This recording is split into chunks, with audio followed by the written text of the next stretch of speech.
Good evening, everyone, and welcome to tonight's live stream of our homebrew D&D campaign, The Darkness of Amon'Gul, a high fantasy campaign set in the continent of Creydor. We are the Conduits of Chaos, a bunch of D&D and gaming enthusiasts from Wales, and in tonight's episode, we'll rejoin our adventurers deep in the Iron Hills, having just stealthily made their way into the bugbear and goblin camp responsible for the recent raids on Ironwater. But before we crack into tonight's action and the recap of the last session, just a big thank you as always to all of our supporters.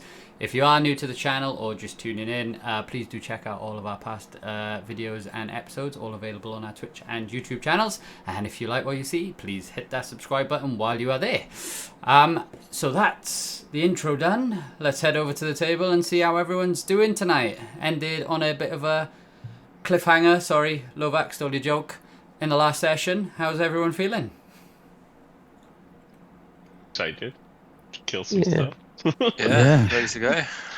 Pantsed for the elementally looking things, ghost looking things that are gonna slaughter us. Yeah, poised and ready to get into it, right? We just feed them Broderson, right? We just charge Broderson at them and we run away. Yeah. Good plan.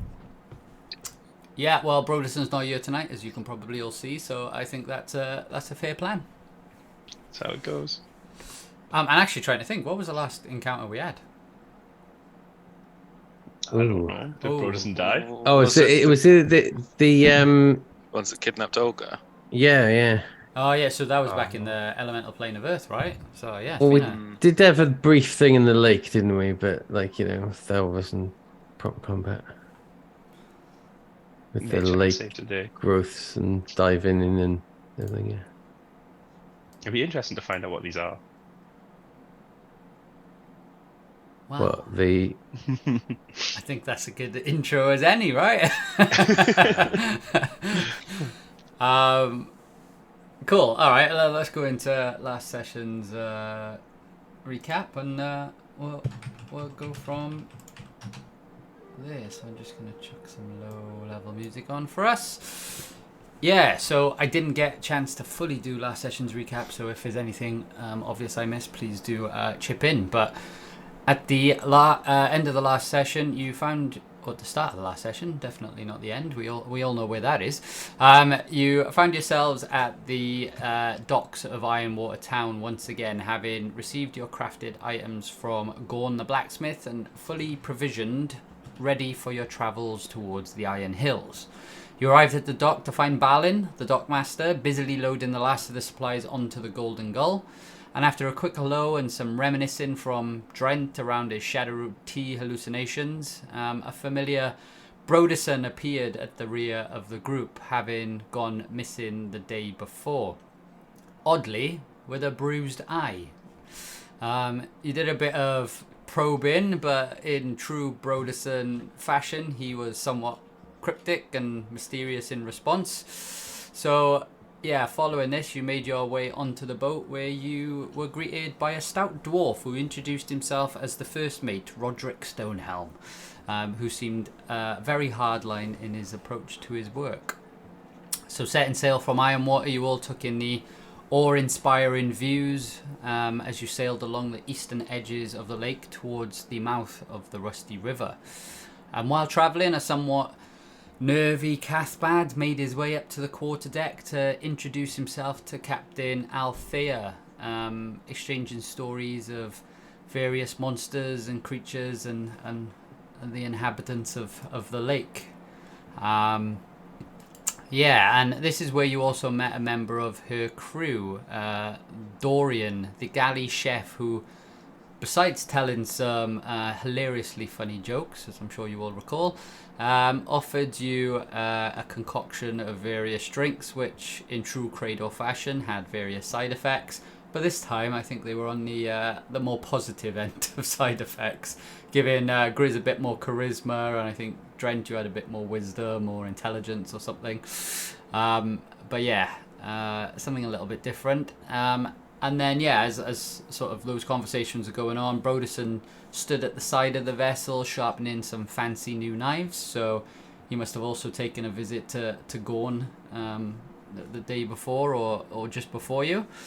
as the rest of you sort of continued on your conversations with Althea and the crew. And as you continued your way into the mouth of the Rusty River, you had the Goblin Ranges towering over you to the one side, and to your other, the rolling hillsides of the Iron Hills. And in this place, it seemed to create a natural channel for an intense bit of wind that come down from the mountains that seemed to drive the vessel and power it up river.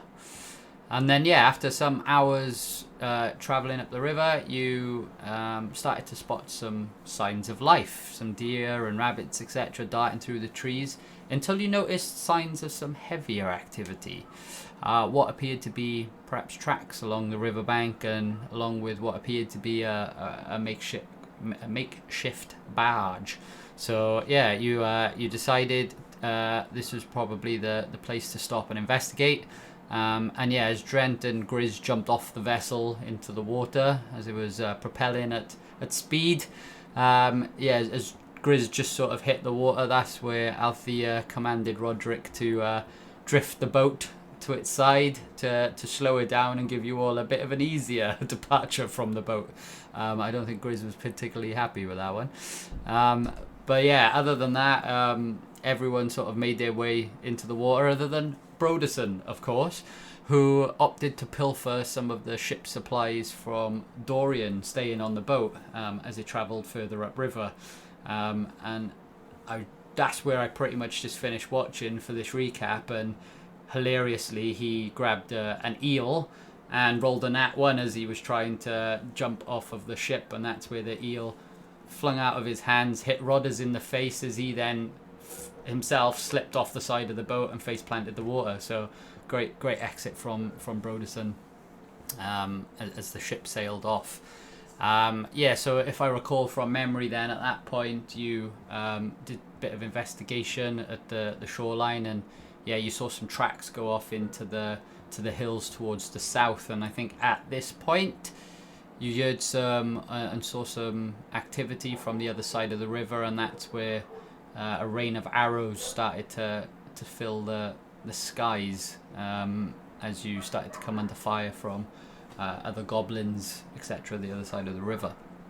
So you hastily made your way along the tracks, and after travelling a few hours, you're making your way over the sort of difficult terrain. You started to hear some weird screeches far in the distance, which, as you were travelling, seemed to be getting a little bit closer. And as you sort of stopped to contemplate, and as the sun started coming down, you saw a campfire lit not too far ahead of you. I think it was like 200 or 500 meters ahead of you, just over the brow of a hill.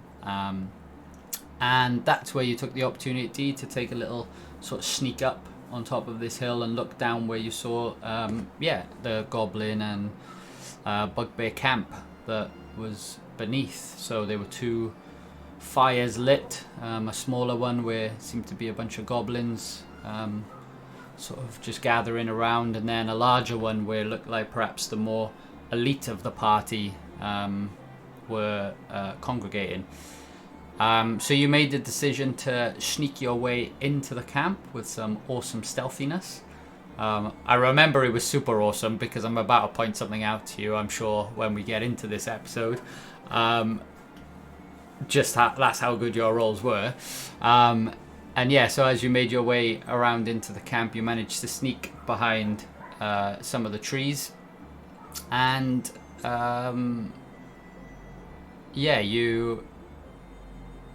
most of you hung back slightly as Broderson and Lovac went in for a bit of an assassination attempt on one of the hobgoblins that were there, that Lovac seemed to suggest perhaps was, the kind of the thinkers, the commanders of the group.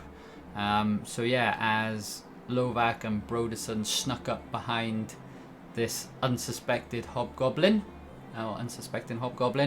you managed to get off some pretty beefy hits, and the first time we've seen an assassinate happen with Broderson's character, which was absolutely amazing. As he sort of screeched out, that's where your eyes were drawn to other screeches coming from elsewhere in the camp, as you did hear the rustling sort of the tents around you. But as you looked up towards the hillsides, you saw these two shadow-like figures hovering over the hill, staring down at the camp. And that's where we ended the session, with a bit of a cliffhanger. And that's exactly where we'll pick up this week's session. So yeah, as you stealthily make your way into the camp, you manage to position yourselves ready to catch who you believe to be the camp leader off guard. As Broderson and Lovac come up behind the hobgoblin captain, you both make a number of assassinating and striking blows as he whelps and screams out in agony. As his screams end, however, you hear the entire camp start to awaken, but not before an even more terrifying and chilling screech sounds from the hills behind you, echoing through the air like torturous cries.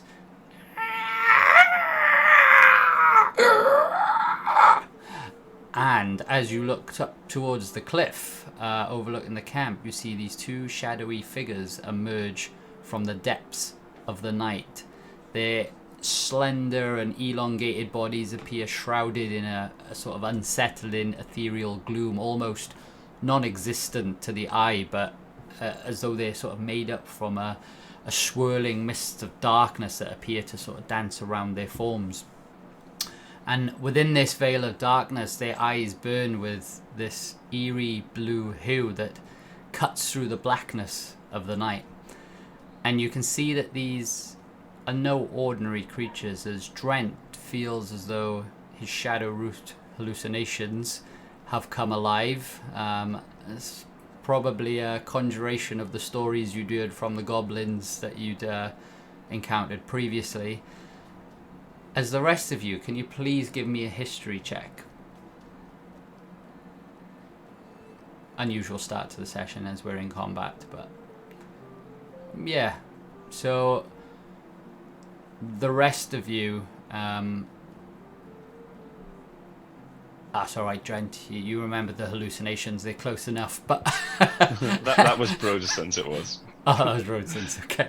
So everyone but Broderson at this point, who's too focused on assassinations, you think back, and these creatures seem oddly familiar to those described in Ezra's nightmares following his death, as a sense of doom seems to wash over you. With that, just throwing it back. we'll return to the battlefield and to the turn orders, which, if I recall, there was some, I guess, confusion from my part as well in terms of how surprise works, which, yeah, I looked it up, and there's a lot of conversation in this space around surprise rules, because earlier editions did it a little bit differently with the surprise round, but in 5e they don't exist. However, you can homebrew it the same as previous sessions, or previous versions, sorry. So for the purpose of ours, we'll follow 5e because that's what we were planning to do, which for this, as Broderson and Lovac were the only two attempting to actually sneak up and commit to the attack, they did catch the hobgoblin off guard, who does miss his go, but the remainder of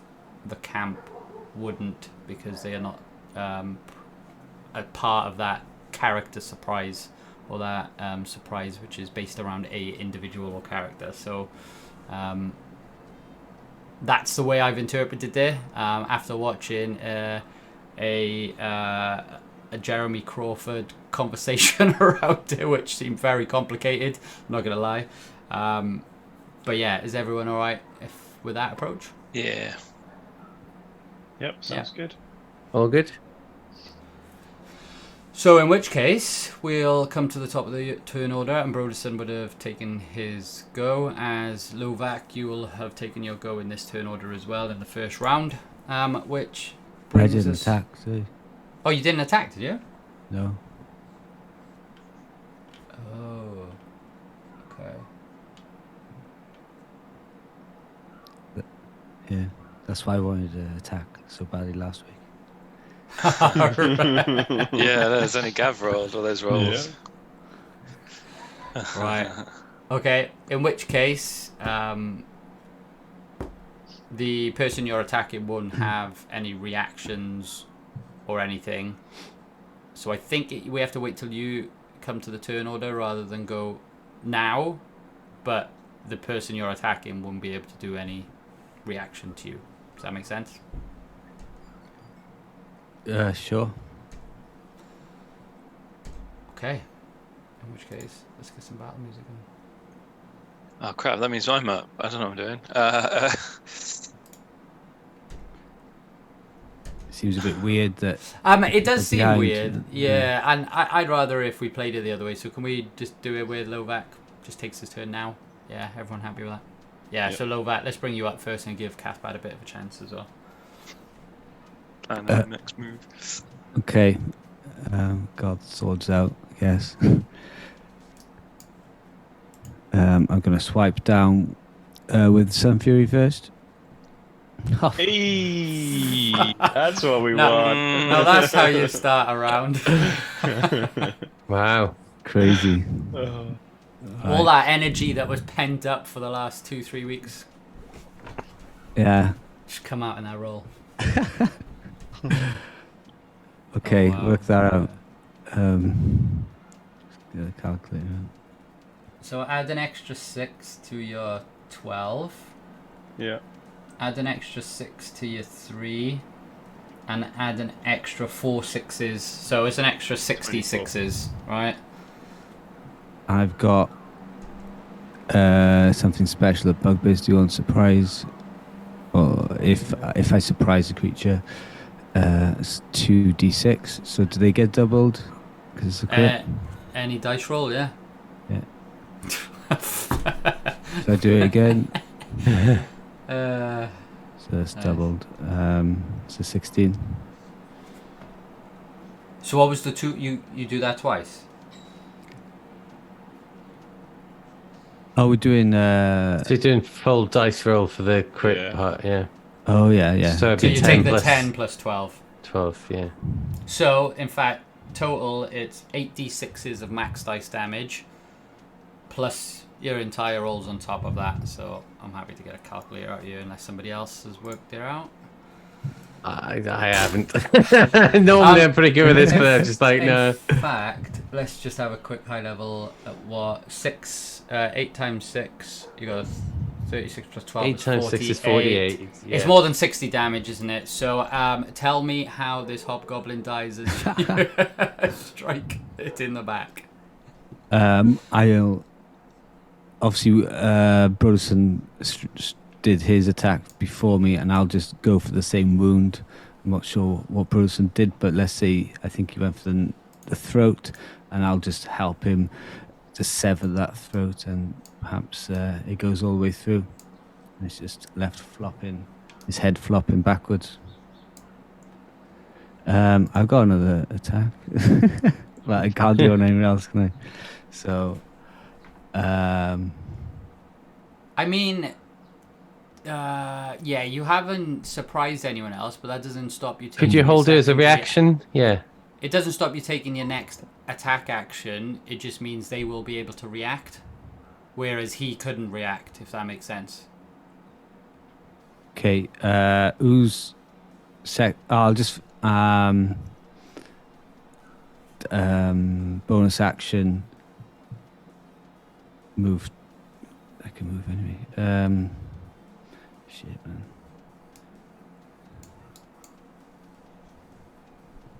Yeah, I'll just bonus action. I can't even dodge. I won't do anything. I'll just stay there and just stare at the people menacingly. If you've got an attack, could you hold it as a, like, you know, if somebody comes within? No, you can't, can you? No. He's already used part of his action Right, okay. for the first strike. I think he bonus action gives a massive roar that intimidates the ghostly looking things. I'll lift up the head as well. There you go. Oh, there we go.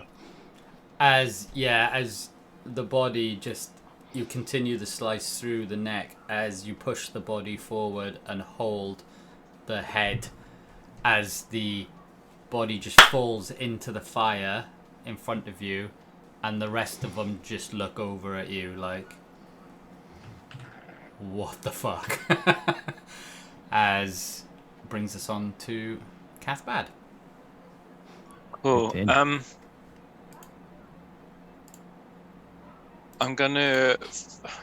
feel like I'm gonna focus on what I can see at the minute. So, oh, my music's just cranked up a notch. Sorry. Sorry, right. I've added some new music, so I've just Yeah, no, it's all turned it good. down. It just the levels changed, freaked me out a bit. I'm gonna make a move to. Sorry, I'm a bit zoomed out. How far can I move? There. Okay.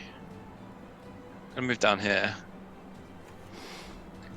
And sorry, let me check my range a sec.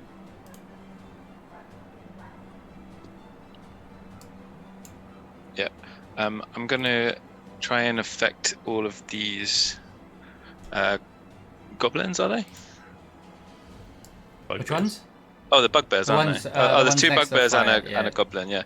I'm going to use my ring of... Oh, sorry. What was it called? Bear with me a sec. I will open My up ring parts of of- the map while you're doing that as well. Yeah, sorry, I've lost my bearings now because of the item moving.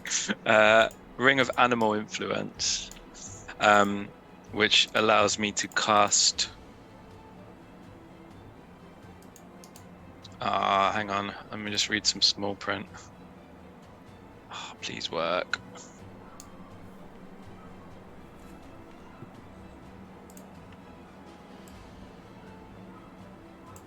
It should be okay. I want to cast Fear at the... So it casts in a 30-foot cone from where I'm stood. So it should cover all three of the guys at the fire, right? Do you want to tell me the direction? So if I put my line back out, so it should go like... Sorry, I've got my touchpad, so I'm not really... you know, like that kind of... Or maybe it should come from there. Just see, can you see my line? I think you might have to go 5 foot closer, because obviously Yeah. it might center on you. Bear not- with me a second. not And fire also, I'm anyone. just trying to figure out if you're going to hit. Obviously, I'm going to assume you're Allies. not going to, but hit low back. Yeah, let me just check that I moved. So I'll just look at the cone. I looked it up earlier. Alright, so I was stood here before, wasn't I? 5, 10, 15, 20, 25, 30. So that's... I could move there, I guess. Yeah. So 30. 30.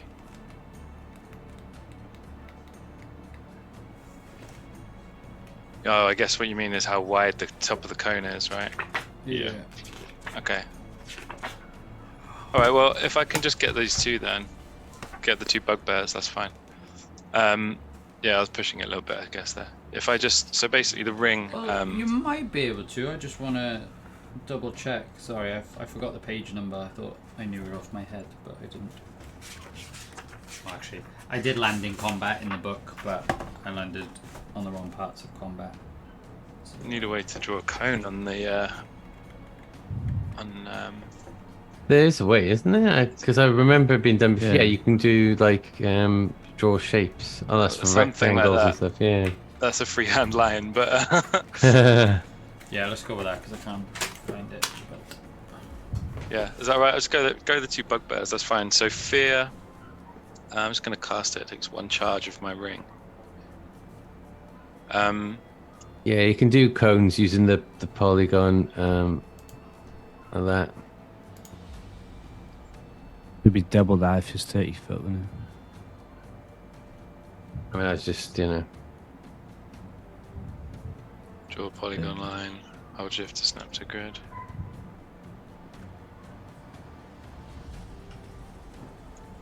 Oh, I don't know what I've done there. I'm just going to delete that. I try put one up for you now. So I'm happy with my wobbly one. I think that'll get. I think that's Oh. good for getting the 2 bugbears. oh, that's a circle.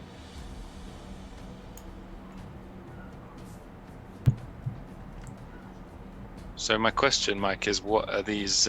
What are the worst fears of these 2 bugbears? Seeing Lovac, maybe. Seeing exactly what they've just seen happen in front of them with their head hanging Okay. suspended off a bugbear's arm. So the ring portrays their worst fears in their head. So they've not only seen that happen for real, but now that I've cast it on them, they have to succeed the wisdom save. Otherwise, they're just going to start hallucinating it more and more. So a wisdom saving throw from the 2 bugbears, yeah? Wisdom save of 13, and then they're frightened if they fail, and they drop whatever they're Frightened holding of as you, well. yeah? No, they become frightened for the duration of the spell. So they must take the dash. I'll put it in the chat. They must take the dash action. Can't speak. And move away from you by the safest available route, unless there's nowhere to move. Yeah, there needs to be a source of the fear.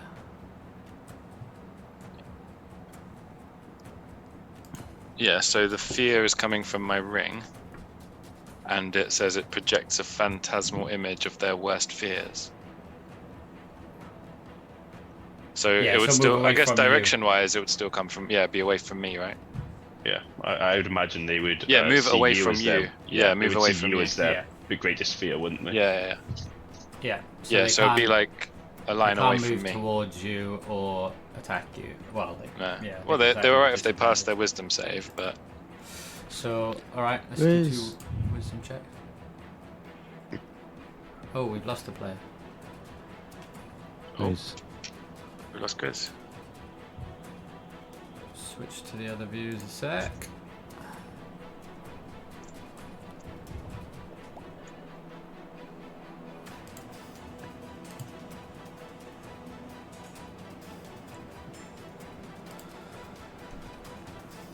Cool. That makes sense. So let me do these while Grizz has disappeared. So we'll do 2 wisdom saves.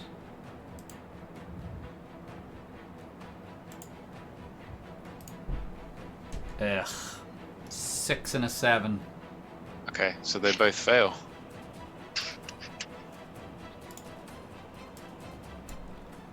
So Okay. they're now frightened for a minute, providing I keep concentrating on the spell. So they must drop what they're carrying, and then take a dash action away from me, unless there is nowhere to move.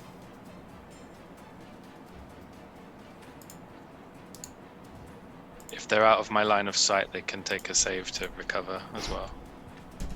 Okie dokie.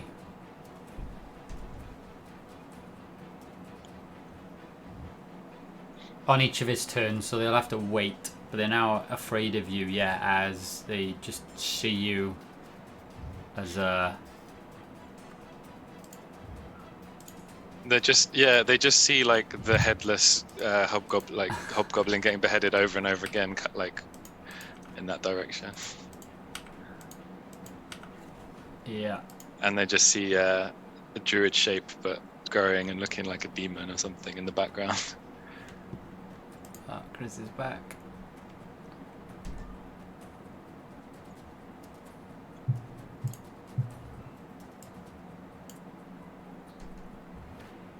Just on cue, Chris.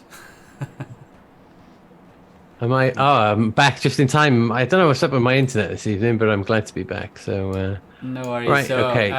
essentially, Grizz, Cathbad just used his ring to Yeah.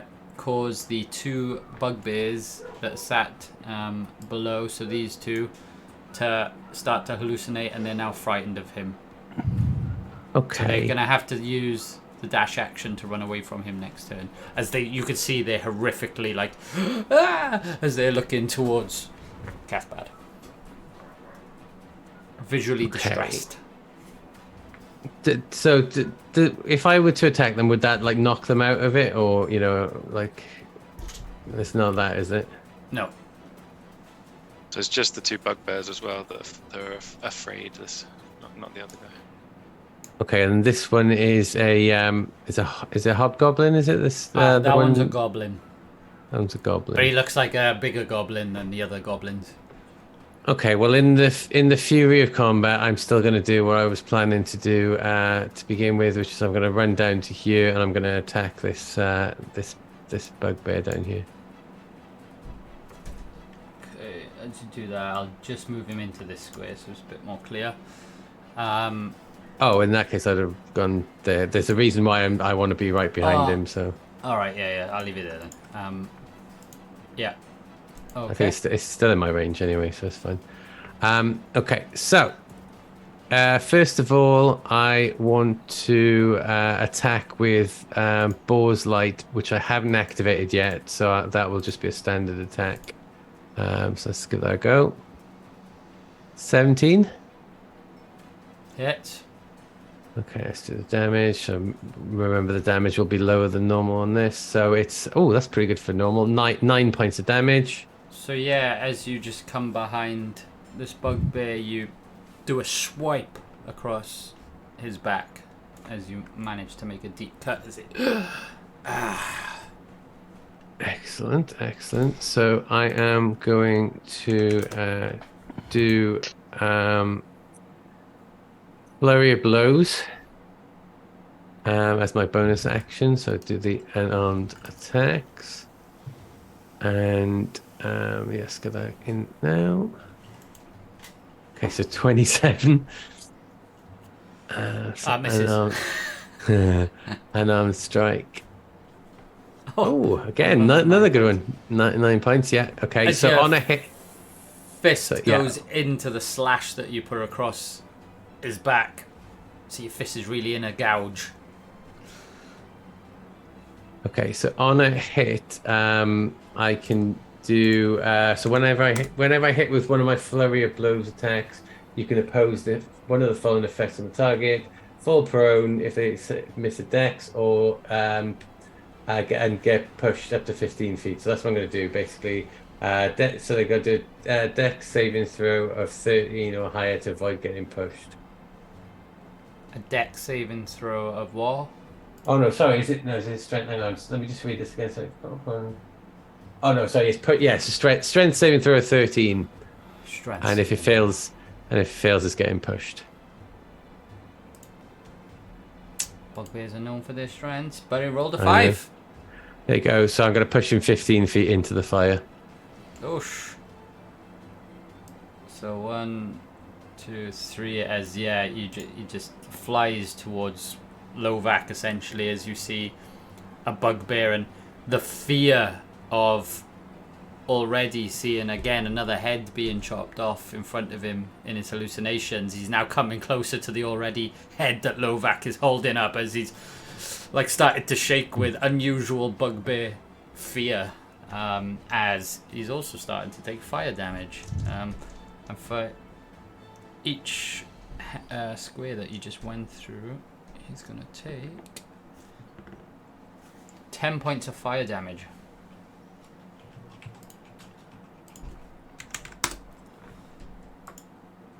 He starts to burn. For a bugbear with hair, it's not good. And then I realised that was my first Flurry of Blows attack, and there's nobody left around to punch, so that's me done. I just look at my fist and go, oh. Okay,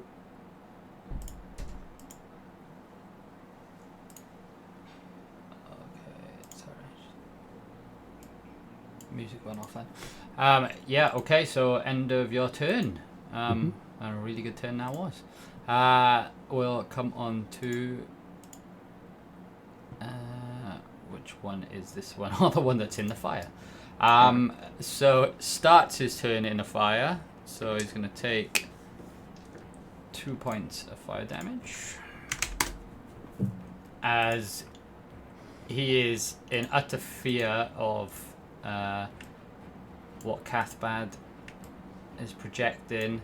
So has to take the dash action, you said? Yeah, away from me.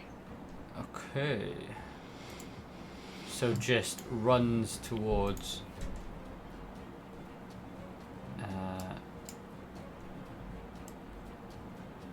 this direction.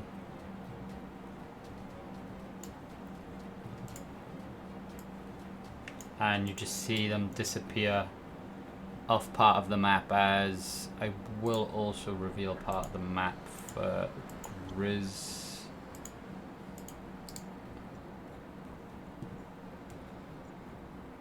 So as you can just see, the map sort of, again, seems to be the camp surrounded in barricades. But as he runs out, and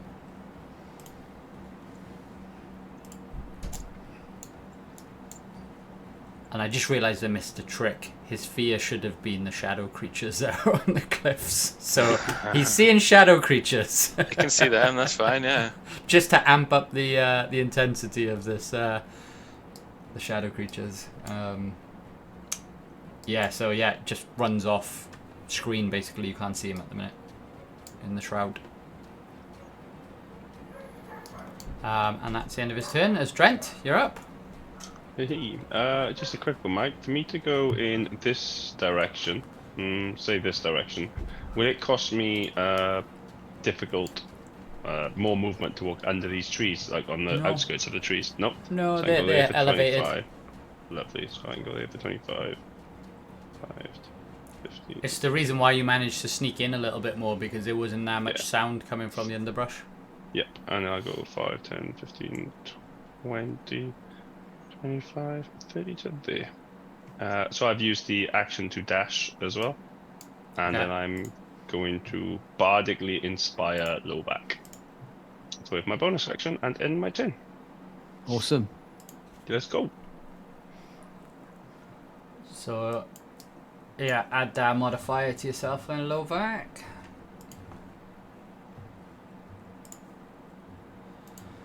And as you end your turn, we'll come to shadow creatures. As the first one, it's the one on the right here, is first up. And you do see that there are slight differences between these two, by the way. But still similar in their shape and form. As...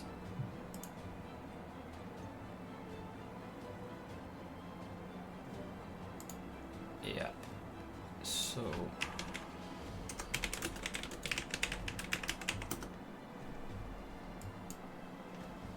didn't have something up, sorry.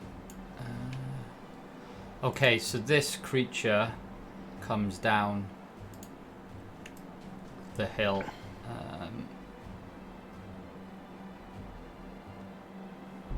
As it sort of lands literally between these creatures, but not on the fire. So he's going to basically land on top of this creature. Did it jump, And- did you say, from there? No, so basically the movement is kind of swift and fluidic, like almost like a wisp of smoke, allowing them to blend seamlessly with the surroundings and with the shadows, because it's quite dark up on the hill. But yeah, they don't appear to be moving with any physical substance as they pass through objects like the rocks and stuff on the cliff effortlessly in front of you. As if they're sort of traversing between different boundaries of existence. They're just floating almost down the hill. Shit. And as he lands on this,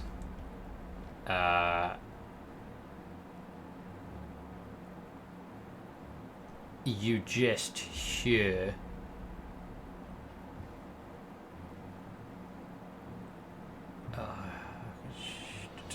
okay, it is one. The you just hear this vicious and violent scream.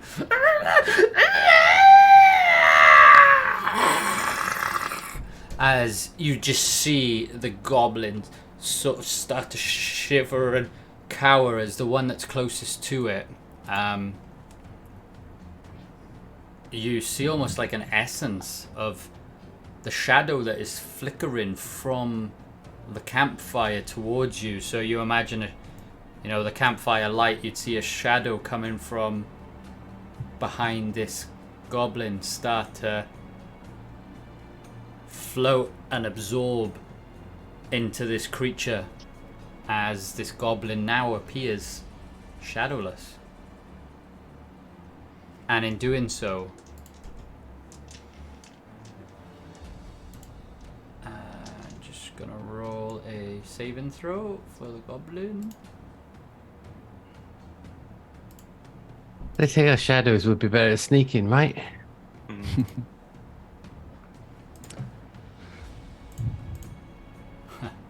Which he failed, of course.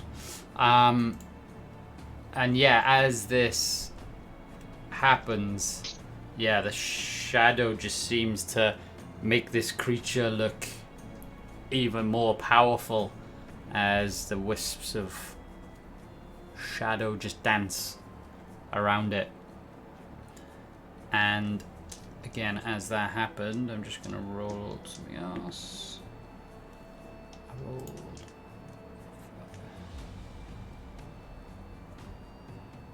And this goblin just looks stiff as it's paralyzed in its own thoughts.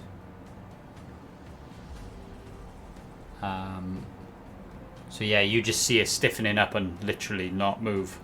But not like a hydra turns anything to stone. It's still its physical form, but you just perhaps see that it's stuck in its own mind. As it just locks up.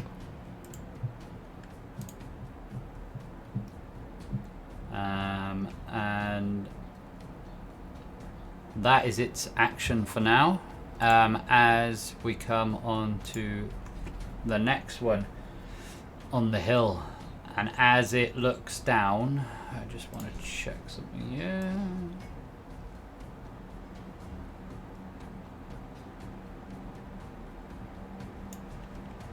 Yeah. Okay. Again, you just hear this terrifying screech.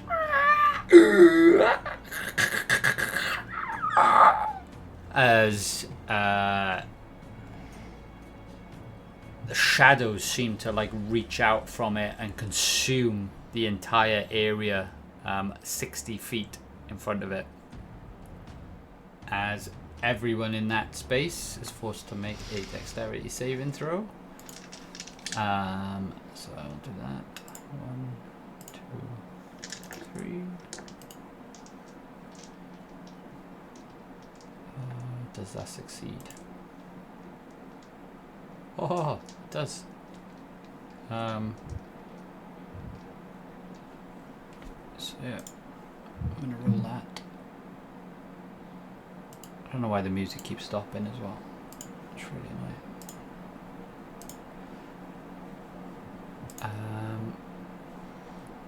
And the damage that just comes through. Oh god.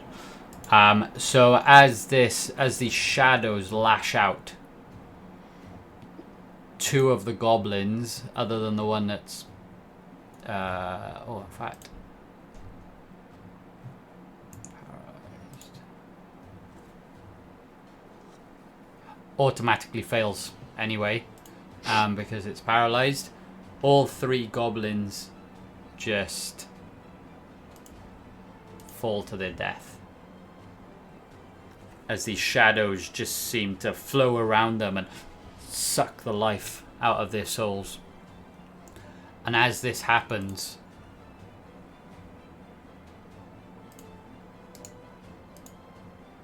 the fire dissipates from around these creatures.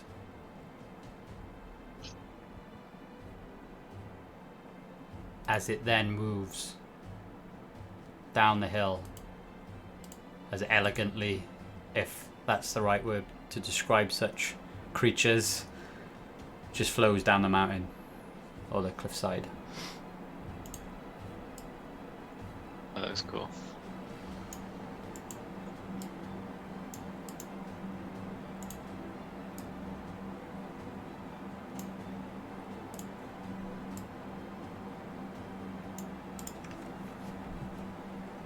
And that's the end of its turn as it lets out more screeches.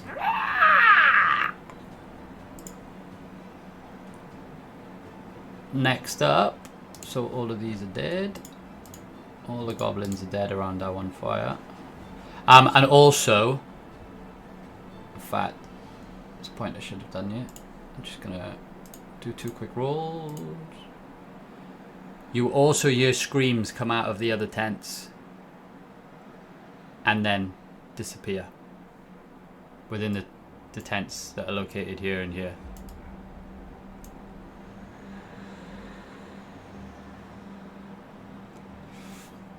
Yeah.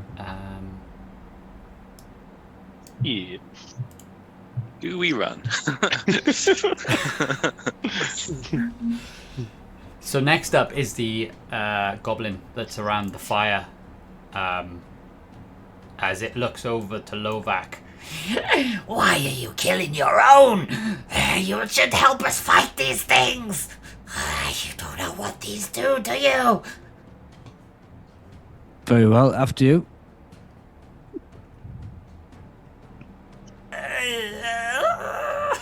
As he literally runs towards this direction. Cool. Oh, I should have wasted my spell on these guys. I should have. fucking goblins. Broderson shouts up, "Oh, Trent, come back! Stop running down there!" And then realize it's not me that's running away, it's the goblin. And with that is the one that's feared, and he's gonna do similar, and he's gonna run away.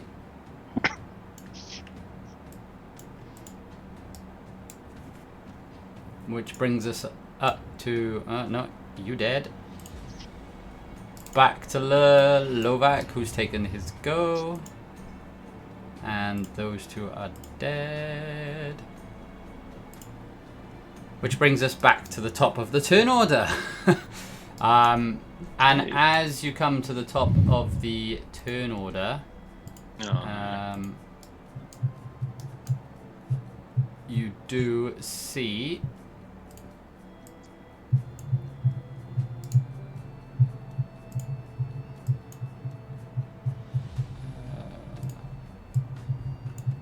three other creatures come onto the scene. What? As another group of hobgoblin and goblins who are perhaps patrolling come storming into the camp. Okay, no shadow creatures then, that's fine.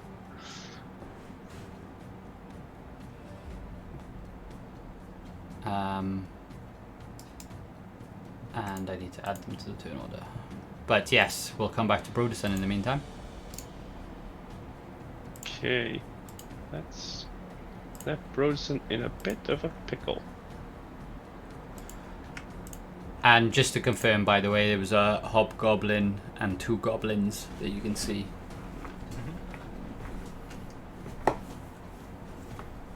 Okay.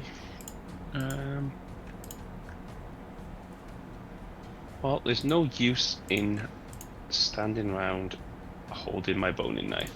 So, Broderson's going to go 5, 10, 15, 20, 25, 30 feet to there. Then it's going to... Can Rogue's bonus action dash? Yep. Okay. Yeah, they can dash. He's going to go deep then. 5, 10, 15, 20... that takes up 4 spaces, I guess, so 25, 30, the bonus action dash there. And then he's going to attack. So good luck, Bronson, don't die. Very bold move. Yes. No way of getting advantage. No. For 23 to hit.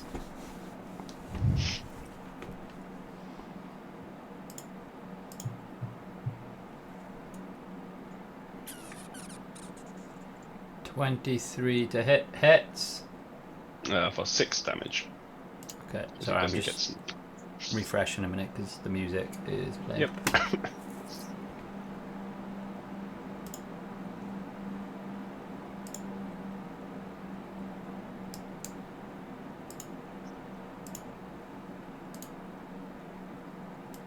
Okay. Yeah, so sorry. 6 points of damage. Yep. Yeah, as you strike through with the boning knife, you just manage to cast like wisps of shadow and, well, like it's smoke, but you do seem to have affected the creature in some way. Okay, that's good to know because I was wondering. And then he's going to. I've used my bonus action, so that's all I can do actually. So I end my turn. Chancing myself. Okay. Cathbad, you're up. I can see them both now, can't I? Like, know they're there. This one. Can. Okay. I'm going to turn my attention to the shadow creature at the top. Yeah, I'm just moving him just to get to the corpse. I don't really know what this is going to do, so let's see. I'm going to cast Erupting Earth underneath him and see if he is weak to bludgeoning damage and difficult terrain. I'm sure he's probably not immune to that. But let's see if it does a big hit. So yeah, he's in range. It's basically going to create a 20-foot cube of difficult terrain, like with him at the center. So sort of like, yeah, you can work that, right? Just the square around it. Yeah, I can put that down. So I'm gonna sort of wave my arms around and put my one hand down into the ground while I'm looking, and then the rest of the earth's going to erupt underneath him. So it does. It's a Dex 14 save required from the shadow creature thing. Is it 20 foot as in like that? Yeah. So did you want to like more like One to the this, right. a deterrent? Yeah. Yeah, that's fine. Yeah. And one to the right and one down, yeah? No, just to be perfect, you know? Well. I'm only teasing. Yeah, you can put it wherever you want. Yeah. Yeah, but is it gonna? Yeah, let's bring it down one more. Oh, It can't get both, can it? I don't think it's big it enough would to get be both. half in it then, so we need to go one to the right. Yeah, let's do that. Let's do that. Creature. Yeah, let's do that. So yeah, just in front of it basically. But yeah, so it's a Dex of 14, Dex save of 14.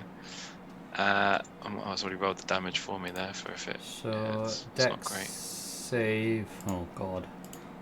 20. That's not the best.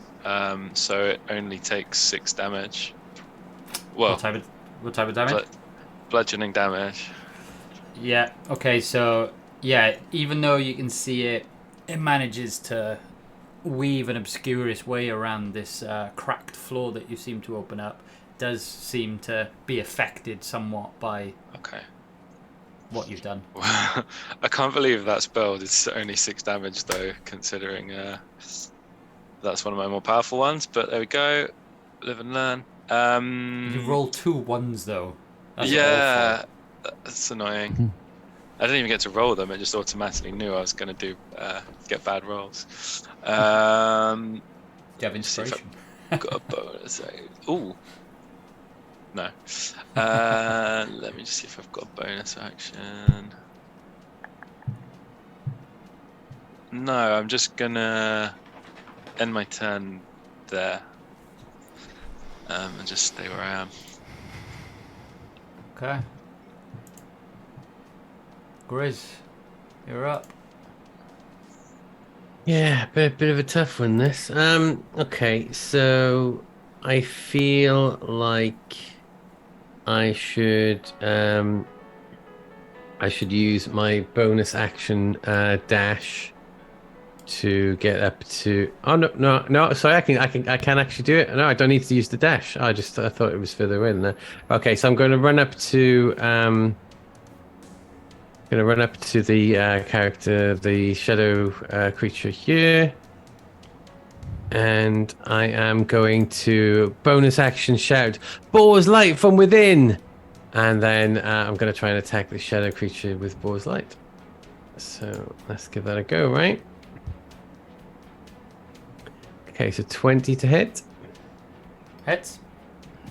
Nice. And then 19 points of damage. That's more like it. So, as the radiance from the sword lights up and strikes through this creature, initially you make a good strike, but then you see almost like the shadows burn as the radiant energy of the blade strikes through the creature, as you see it takes an abnormal amount of damage to the usual damage that you would have expected it to take, as it lets out a screech.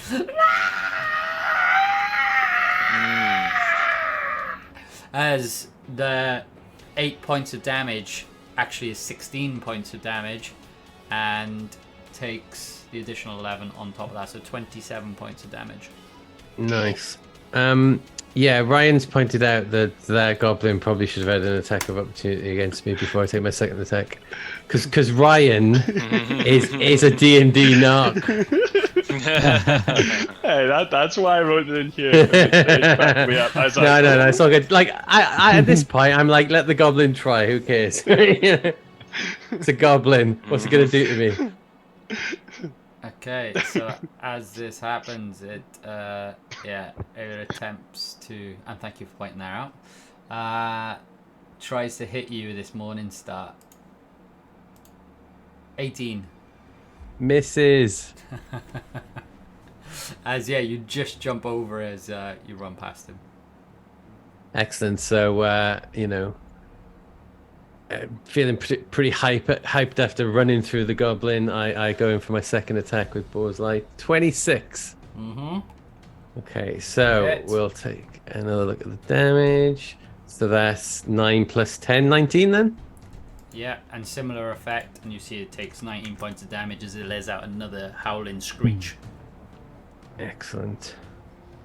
Okay, that's me done then. Good thing I activated Boar's Light then. Before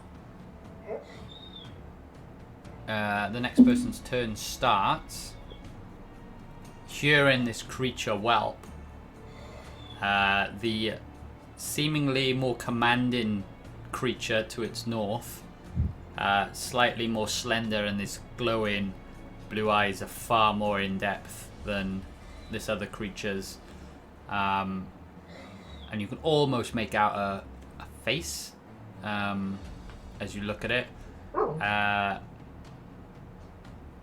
Casts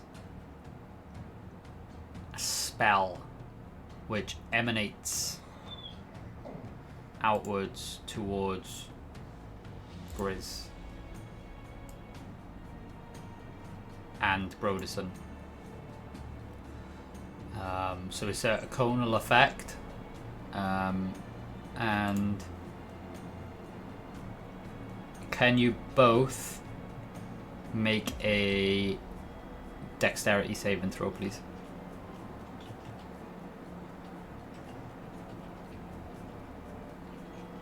$18. Oof. 14 for Broderson. So a wave of shadow-like energy that you saw emanate down from the cliff just seems to consume you and starts to lash at you, as it just hits you from several directions, and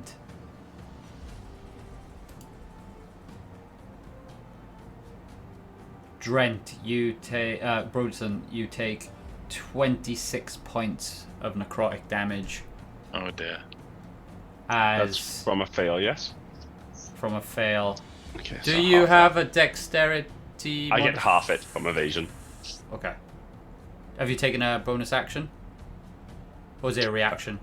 It's neither. It's just a feature of being Oh, feature. a rogue. Okay. Yeah. So yeah, half then to 13. And similarly for Grizz, you currently are taking 13, but I don't know if you've got something that changes that anymore. No? No. Just a 13 for me. So you both take 13 points of damage.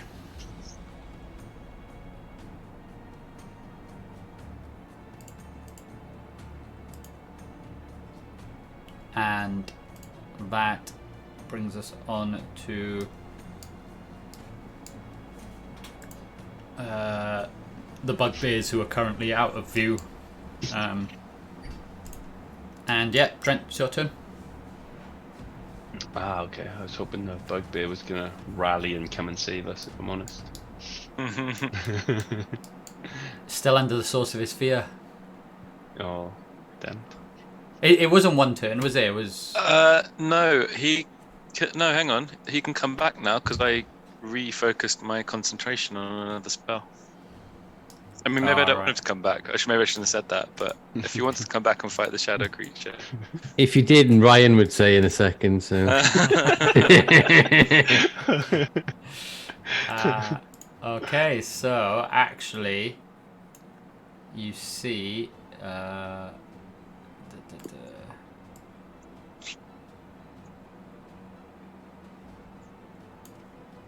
Yeah, you see him run up next to this guy. Hey, you turn around now. As he looks at you, You stop and fight, otherwise we all die. as yeah, he seems to be shouting at the goblin who ran away from the fireplace. just another thing. He dropped his weapon when he dashed off as well. When he got feared up, so his weapon's still by the fire. Look at me, I'll fight him with my bare fists. Proper bugbear. As yeah, he tries to rally troops around him, and yeah, brings us on to Drent. Okay. Drent is going to. Let's make sure see if it's a dexterity save first. Yes. And is that whispers? Is that for range? Set them at 60 feet, so he's within 60 feet of me.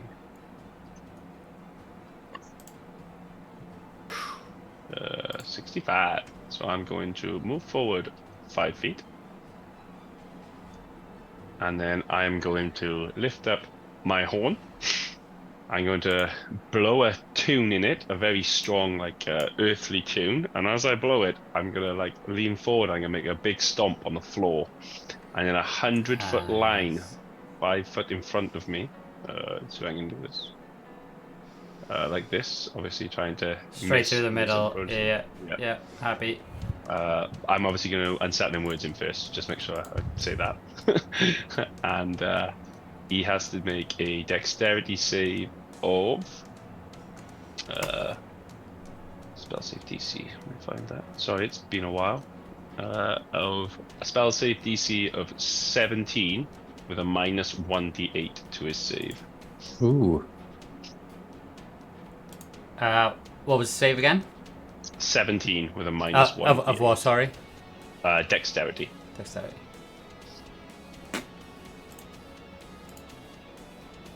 With a minus 1d8. Yeah. Come on. It's so cool. So, I just did it for the effect because he rolled an 8. And then he rolled an 8 on. So Yeah. he rolled a 0. Yes.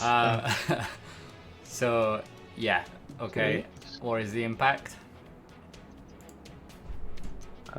27 points of damage. Oh. Yeah. And as you see it fly towards him, in my head, it's like, like little molehills like shoot up and that. But it's like that, but obviously like 10 times worse, and it just shoots up in a line towards him, just shooting all the earth and ground up towards him. Okay. As that happens, takes 27 points of damage. As it lets out some howling, but it's kind of more disturbing screams this time. And then Trent is going to retreat back. Oh. Say to here. Yeah, I'll do. Good hit. And that ends my turn. Okay. So, onto the creature to the north, the more commanding creature you're probably observing at this point. Heads towards Grizz.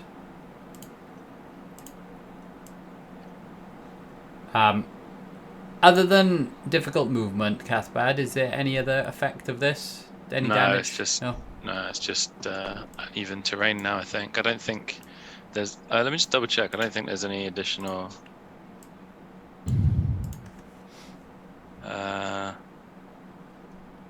No, that's it.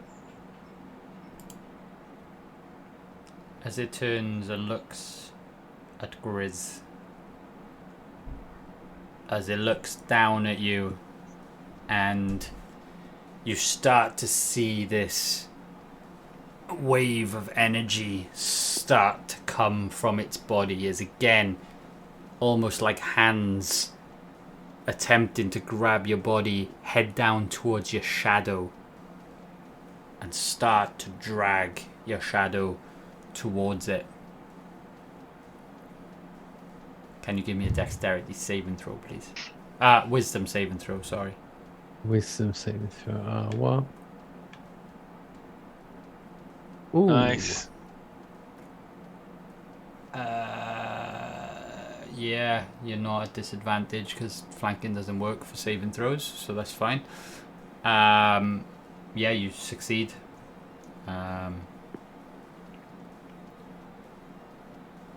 Okay. That is its bonus action. And then as its action, it starts to make some swipes at you. As it seems a little bit enraged as your shadow you start to wiggle away and fight this creature's arms from consuming or like taking your shadow away from you. And yet it makes a biting motion towards you, as actually at this range you can see it's got sharp pointy teeth as it goes in to devour you with some sort of physical form to it that you probably wouldn't have seen a bit further away. 18 Misses.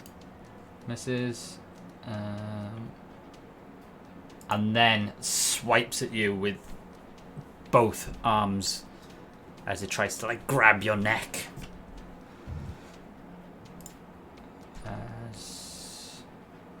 27 and a 19. They both hit. 19's my AC. They both hit. And you take... Oh, wrong one.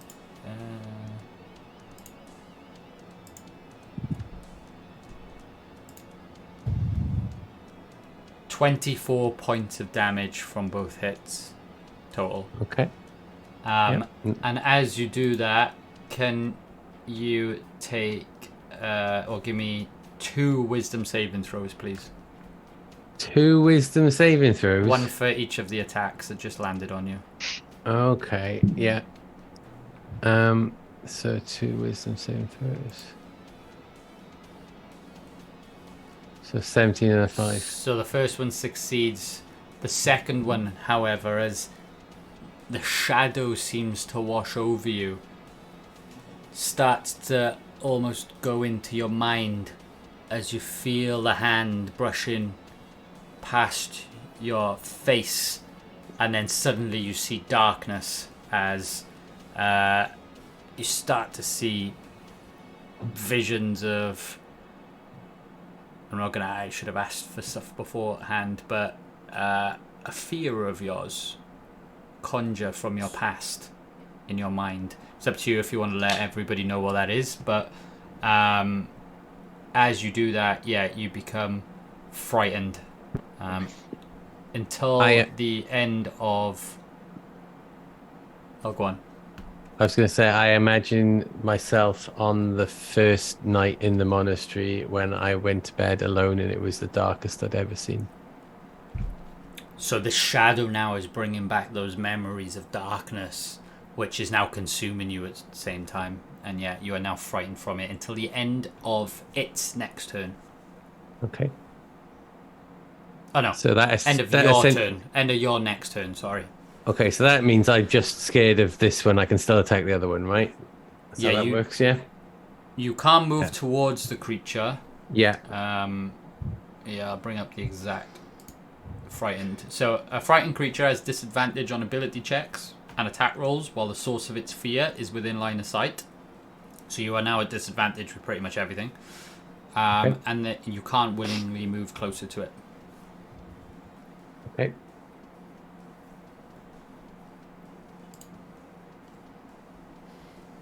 Fine. At which point it ends its turn as the next creature's turn comes in, and it looks out towards the group again.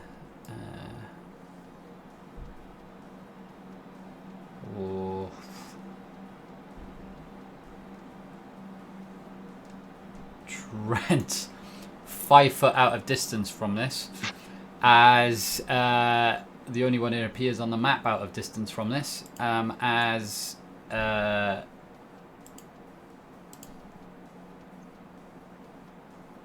oh no, I need to roll a d6. Sorry. Oh yeah, okay. Everybody on the map, can you make, except for Drent, can you make a dexterity saving throw, please? 26. 16. Broderson. Why? Oh, you guess is... His rolls are mediocre, so Lovat, you succeed. Grizz, you fail. Cathbad, you succeed. Drent, you fail. Oh, Broderson, sorry, that is. And then I'm going to do the goblins together, the hobgoblin and the bugbear. So, that's the goblin. No, that's the bugbear. That's the hobgoblin, and that is... they all fail. Such is the roll of the dice. As everybody who failed, unless you've got something that reduces it, obviously, because it's dexterity saving throw, takes...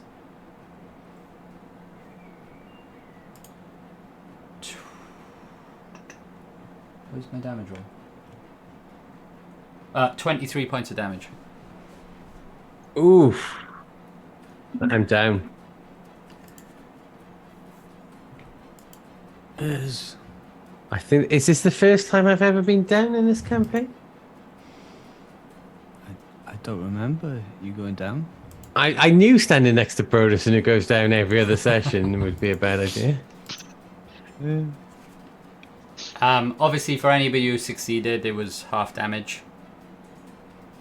I'll So take none. Thank you. So you'll take none. And yeah, let me just sort these ones out. What was the number, sorry, damage? 23. So reduced to 11 if you put. Okay.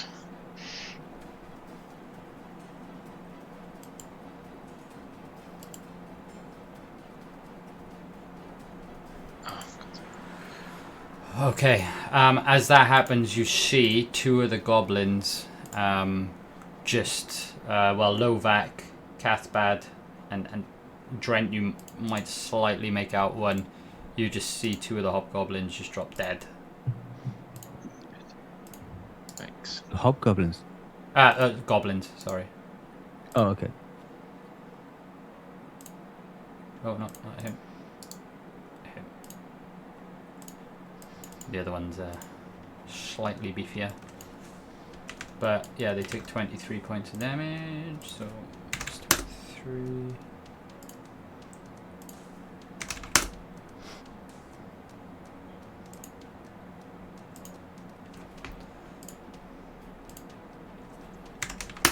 Okay. And as this happens as well,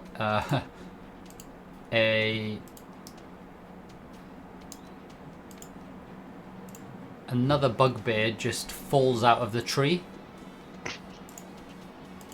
What, dead? Which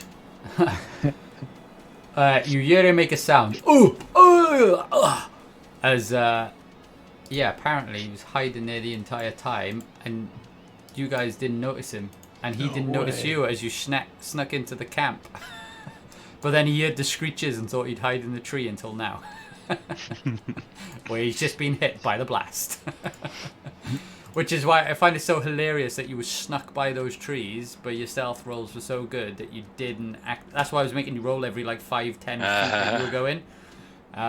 Because he's like right above you. I thought that's probably a fair way of doing it. But yeah. So there's another guy, another bugbear who's just taken 23 points of damage. He's going to go on the same roll as the other bugbears.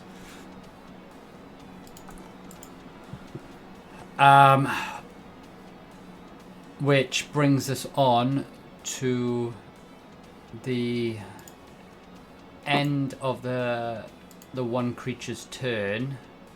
However,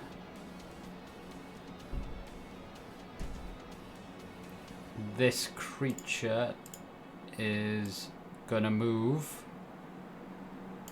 towards Broderson.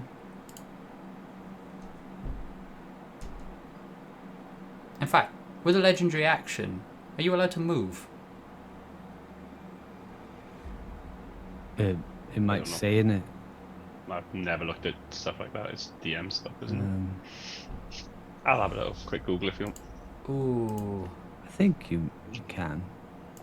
It doesn't specifically say. I mean, I've written a homebrew monster, so maybe I'll just go with it as a legendary action.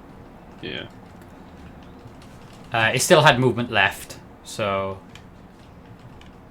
I'm gonna move it to there, and I'm gonna make a. My quick Google search says literally these actions can be used to move, used to attack, move, or take out the special action. So I assume you can do whatever you want. Okay. So as a legendary action, it's already used some, but it's going to use one more ability to strike at Broderson. A 15. Hits. Hits? Yeah. What's his AC? You don't want to know. Sure. Is he literally wearing a chef's apron? No, he'd be better off in a chef's apron. Wow. Okay. That hits. Broderson takes 11 points of shadow damage. Necrotic damage, sorry. Oh no, slashing. And can you make a wisdom saving throw, please? Yep.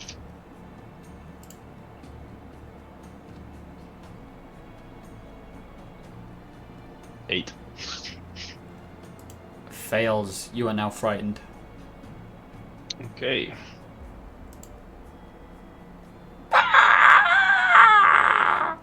As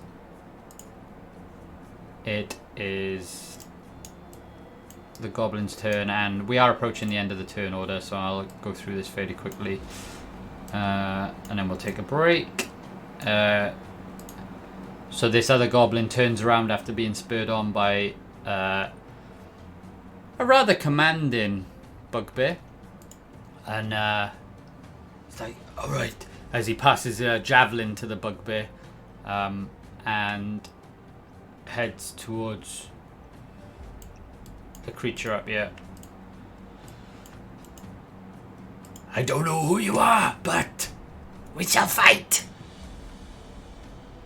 It's our only chance. As it comes up and strikes down at this creature with his scimitar. 2 strikes. Sweeping strikes. First one misses. The second one does hit though. And hits him for 5 points of damage. And next up is the other bugbear who's been spurred on and is no longer feared. Just comes. Can he reach? Gonna go with the side of the tent there.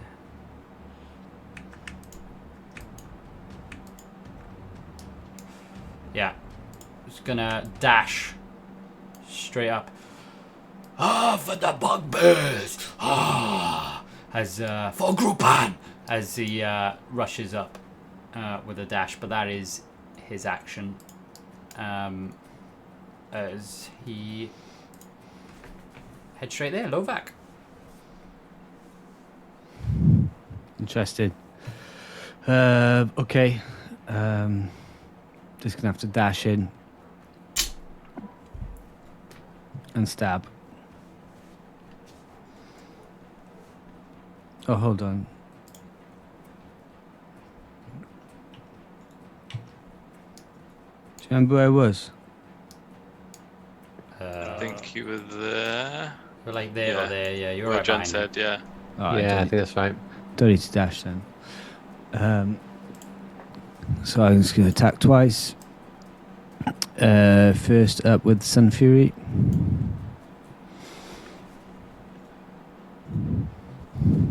.26 to hit. Damage type on Sun Fury. Piercing. Oh, it even says Radiance of the Stars. I know.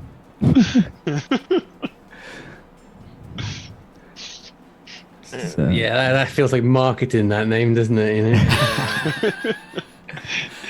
know? I genuinely thought I'd put Radiance on it. It does a radiance damage another way, Oh, okay. but if I use it, I'd probably kill Gliz. So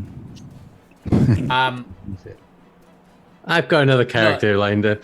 Let's on the fly change it to Radiance because I genuinely thought I put Radiance on the blade's damage.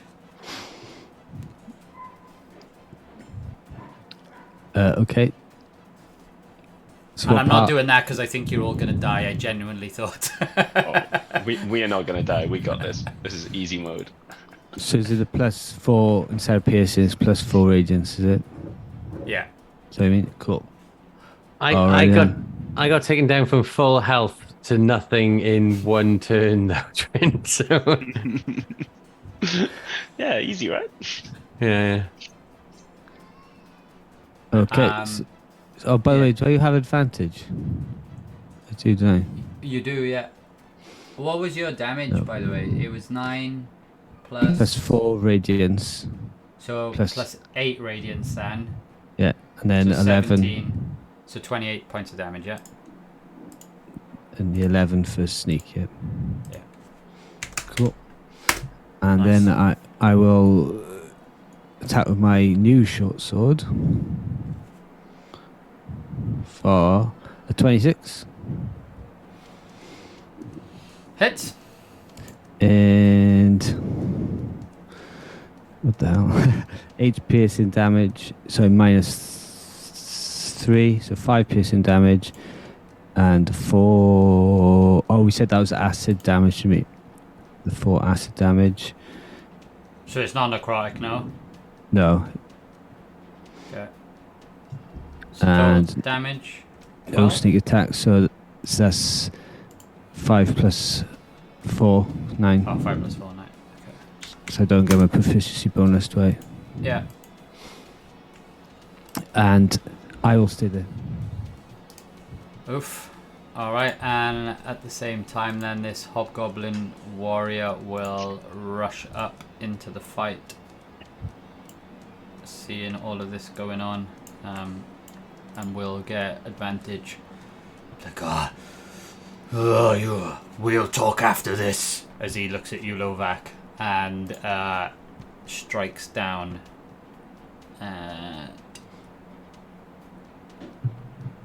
3 melee attacks. Okay, so it's with his longsword. 3 slashing strikes with this. 2 of them hit. As he strikes down for...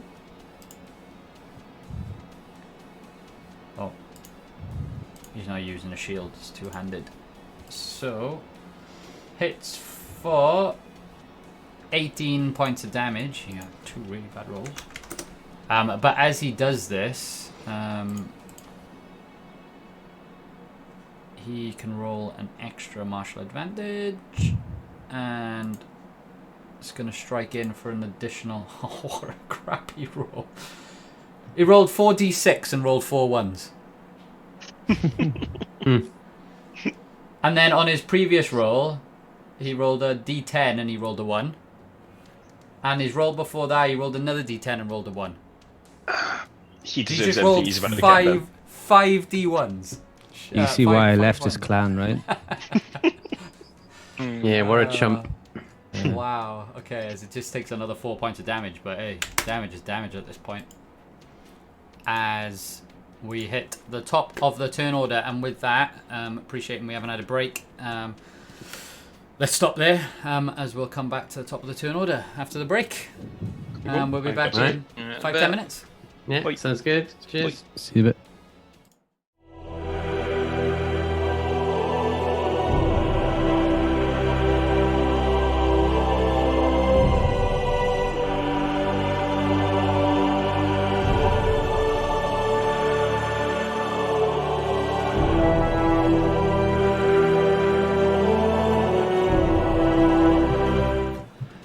Welcome back, everyone. We've just taken our mid-session break, and we'll rejoin our adventurers at the top of the turn order. Fully immersed in a battle with these 2 shadow creatures after, starting a sort of stealthy invasion into the camp and killing one of the hobgoblins. They now seem to be allied with you in defiance against these creatures. And with that, we'll come to the top of the turn order. But just before we come to you, Broderson, you notice in front of you the creature to your right seem to... The shadows just seem to like swirl around it as it consumes these shadows. And its form actually slightly shrinks. He's still the sizable creature as he is, or as it is, but... yeah, it seems to be slightly rejuvenated.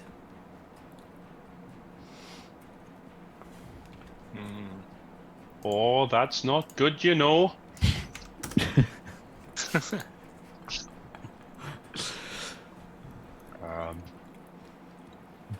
Broderson is going to use his... Is it called cannon action? Yes, it is. Nope. I'm going to do steady aim, or whatever it's called, for roads, the proper one, where you use your bonus action to steady yourself to give yourself advantage on an attack. And obviously it's just going to negate the disadvantage on this guy here. So I can click on it. So he's going to have... Oh no, it's not going to matter because he has disadvantage and advantage. So I'm not going to do that actually. I'm just going to attack this guy normal because I'm flanking.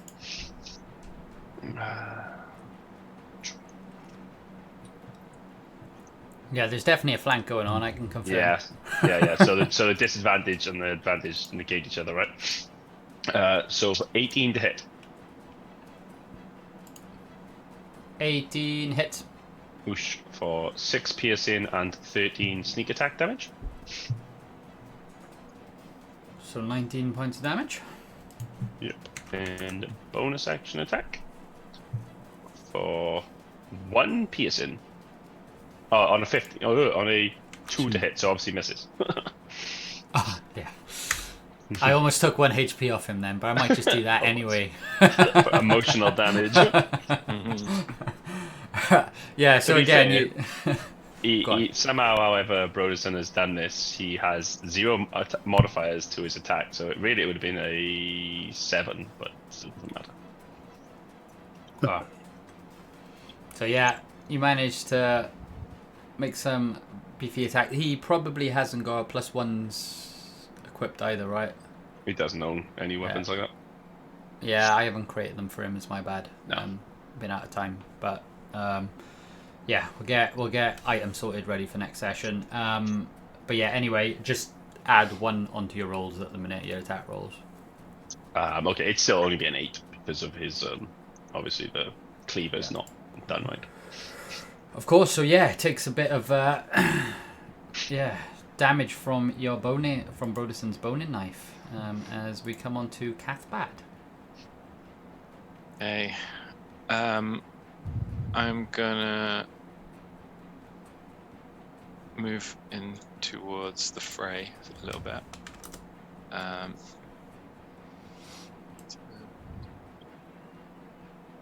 To here. Let me just check my range. Sorry, one sec. Yeah, cool.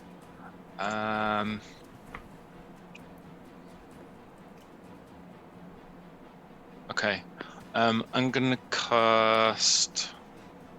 try and cast Bane on the 2 creatures as my action. So up to 3 creatures of your choice that you can see within range must make charisma saving throws. When a target fails, they take a d4 debuff on their attack or saving throws. So I'm going to use that on them. And then, yeah, they've got to make charisma saves of 12. On both of them? Yeah, for both. Let's see how much charisma they've got. I haven't seen any so far, so you know. Can you hear the screaming echoes of tormented souls? That's quite charismatic. What was the save? 12. 15 and 18. Okay. Well, it was worth pop. There's no half or anything. And Grizz is down, right? Correct. Okay. So as you look over, yeah, you see Grizz is seemingly lifeless on the floor. So if I cast the healing spell as a bonus action, will that stabilize from death save throws? Is that Bring right? him back. Yeah. So it wouldn't okay. even stay. It would Just stabilize come back plus to that. bring him Yeah. back to Okay. life. Let's do that as my bonus action. Then I'm going to cast Healing Word at how many slots have I got? What level can I cast this at? I'll cast it at 3rd level. Cathbad, did you cast a spell with your action as well, or no?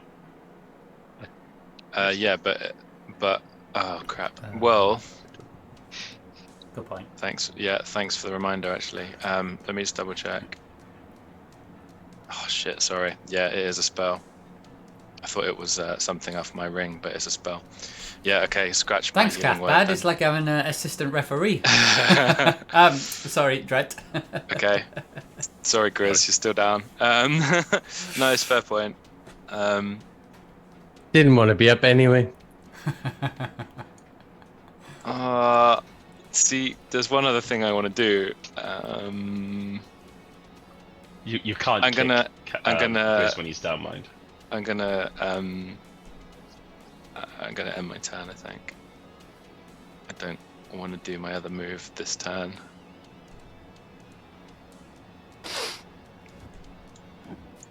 One sec. Yeah, no, I'm gonna wait, could cantrips count as they don't count as spells, do they? Nope. No, I can't do it because they're in combat. No, it's fine, it's fine. I'm gonna end my turn there, and try my strategy next time around. Okay. I appreciate the thought, Cathbad. That's alright. It would have been the exact same strategy except with healing, but that's fine. Grizz, do you want to GM roll 1d20 to me, please? Yep. Okay. Trent, you're up. Okay. Trent is going to. I gotta remember that space now. Double check. It was here. Going to move here. And it's going to. That's right. That's right. Okay. So it's going to bonus action, healing word. There we go. Chris. Turn late, unfortunately. For Thank you. 9, not great. Obviously, can't do another spell, but is instead going to use the last charge of my horn, and I am going to go back into the earthly base again. And as I blow it, lean forward and stomp on the ground, and out of the ground, the spikes shoot up again. And the 3 of them, if I do it here like this, doesn't catch anyone. Okay. Yeah. And I have to make a dexterity save of 17, I believe it was. Ooh. That big hobgoblin's just fodder now. Oh, he shouldn't have rolled so many ones. That's just guess what he deserves now. So, the two shadow creatures. First one rolled 22. The second one furthest away rolled a 20, and the hobgoblin rolled a 5. So, Oosh. So 2 What's it take down? 12, and the hobgoblin takes 24. Oh, confirm the type of damage. Bludgeoning, I believe. Yeah, bludgeoning. I just realised something for somebody else's, but there we go. Are they forgot immune to put that on bludgeoning? it. No, something else. Do they enjoy being bludgeoned? They, They're really into it, like. Actually, you just healed them. No, so yeah, the hobgoblin seems to take the brunt of this force as the energy seems to dissipate beyond them, and their wispy form seems to negate most of it. yeah. And so I was here, so at 5, 10, 15, I'm gonna go. I want to get away from this guy, because this guy does AoE 65. 65, he's probably not gonna move. I'll stay there then. Okay. It's my turn. At the end of your turn, the shadow creature just sees that he's it's like, and he's like wisping around, and he can see that you're all around him, and looks at Grizz.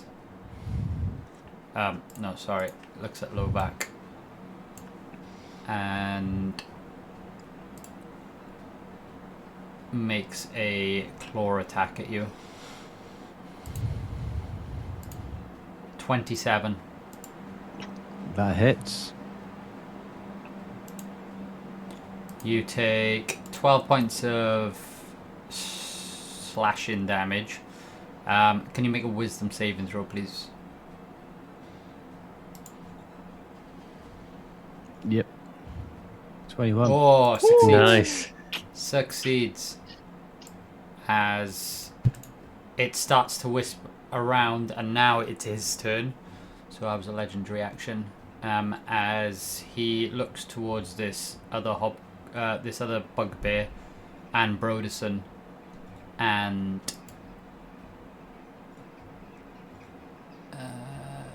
oh no, actually, this is gonna be different.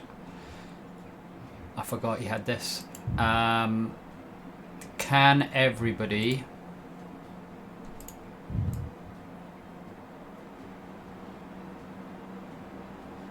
within 60 feet please make a dexterity saving throw, please?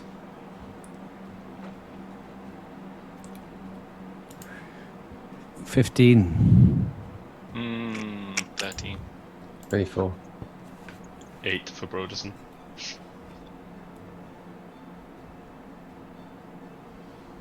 I've got 3 bugbears, so I'll roll 1. What else have I got? a hobgoblin and a goblin. Dexterity. Oh. I am within 65 feet as well on Trent. 60 feet. 60 Measured off the feet. other one. Yeah, I Okay, measured that's off the other it. one and instead of that one. So Not bad. should be from there. Yeah. you're Yeah, within 60 feet. I measured off the other one, actually. But I guess 70. Anybody who rolled less than a 16, Yep. you take 26 points of damage. Ah, fuck. Half. Okay. I'm back down again. And it's necrotic damage, if that impacts anything as well. Just Do you take half as much on a failed save? Yes. On a successful save, sorry. Yeah, I know what you meant, yeah.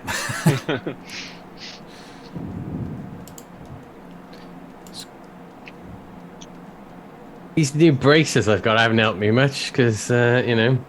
It's all been saving throws based, hasn't it? Mm-hmm. I've noticed. I'm gonna go get a refund when we're back in town. And it looks down at Broderson as it finishes this weird screamy yelp that you've heard before, as it starts to pierce your ears, as shadows start to like almost rip and cling at you. And as it looks down at Broderson, you see it again once try to steal a shadow from Broderson's presence. Can Broderson make a wisdom saving throw, please?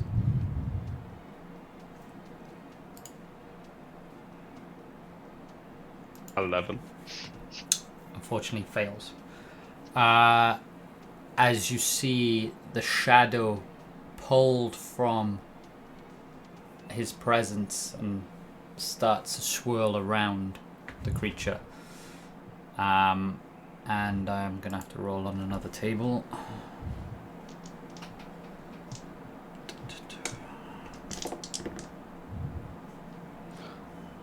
Ooh, fuck. Broderson falls unconscious. Oof. Okay.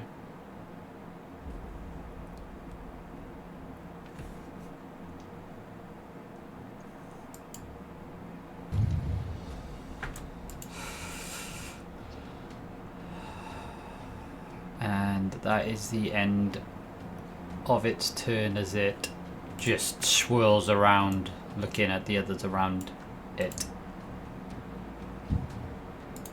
As the bugbears are up, the bugbears unite. As yeah, this one moves into range. I'm gonna move them all if I can. Yeah. Moves into range. Oh, actually, I didn't roll their bloody things, did I? Dexterity saves.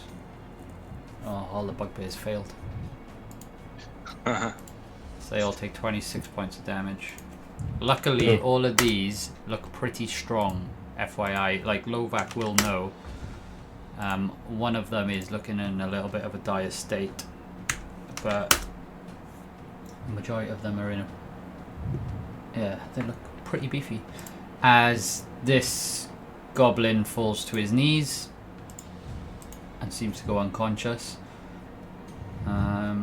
And the hobgoblin, what did I say the DC was? Was this guy the one of the others that I scared off earlier? Oh no, Grizz killed the other one, didn't he? It was that one. Succeeds, so he takes half. Minus 15. Okay, so yeah, the goblins, the bugbears, sorry, still come up to him, and yeah, they all start to hack and slash. So they're gonna have 3 hits with the Morning Stars with advantage. Oh my god, there's some rolls. 23, 21, 23, 11, 17, 23. So 23 on all of them with advantage.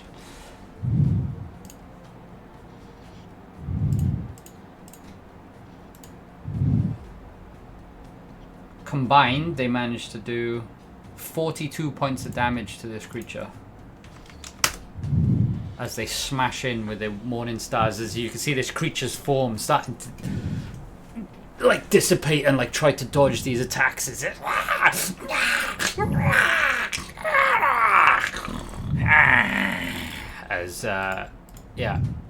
it comes on to the next creature's turn, which is the shadow creature, the other one. Wait, I just noticed there's a red cross on Broderson. Does that mean he's fully dead? I just put that on there so as a reminder. Just for maximum impact, right? Yeah, Broderson. Is Grizz unconscious as well? Still. Yeah. Correct. Yeah. Okay. As because Broderson actually has hit points, but he's unconscious. Actually, if he falls unconscious, he goes down to 0. Yeah. Sorry, he hasn't. Yeah, it's an automatic 0. To be fair, it makes sense because I rolled 94 on a D100, so makes sense. It's just not 94 damage because that's. So this creature disappears, and then suddenly Don't do it to me. reappears Oh my god. behind Lovak and the Hobgoblin. And as he does this, he takes some swiping actions. He attempts to bite Lovak for a 9 and Yes. swipes at you, but also swipes with his other hand at the other creature next to you. 26 and a 20. 26 on you, sorry. Yeah, that hits. Doesn't matter, but you including these banes for that particular roll? No, Doesn't matter for me. I am not. So, it's 1d4 or 1d8? I think it's 4. Is that right? Kath, did Kath add to it? Yeah, Cathbad did it. No, I didn't. Thought you He guys failed, didn't he? Didn't you bane them? I No, think he didn't tried to bane pass. them, but yeah. Yeah, they passed both. Oh, my bad. Fair enough. Okay. Yeah. So, Lovak, you take 15 points of damage. Can you give me a wisdom saving throw, please? And the other one takes 15 points of damage as well. I'm going to take half as a reaction. If that's alright. Yeah, sorry, I just took HP off you. I didn't mean to. I was doing it on the NPC. Okay. So you need to add 15 or 8 back on. Yeah. And A wisdom save. Sure. wisdom saving throw, and I need to do one for the... 14, but I'm going to use my bardic inspiration because I remembered it now. Say 1d8, Trent. It is, yep.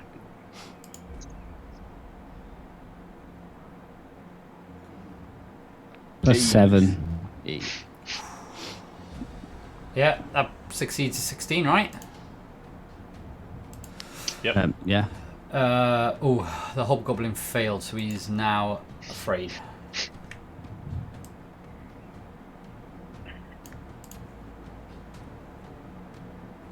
And with that, it's the end of this turn. That Goblin is dead. I'm bringing them all onto the same one, so he's already gone.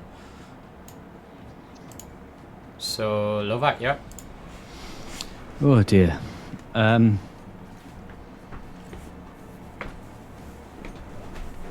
Okay. Are these classed as allies, I guess? These bugbears? At this moment in time, yes. Okay. I will use Sun on Fury? Just contemplating something. Yeah, I'll use Sun Fury to attack the grey one, the This one. the boss, I guess. Yeah. The more commanding one, yeah. Hits. So if I get advantage, because there are no allies. 27. 10 piercing damage, 4 radiant, so doubled, so another 8.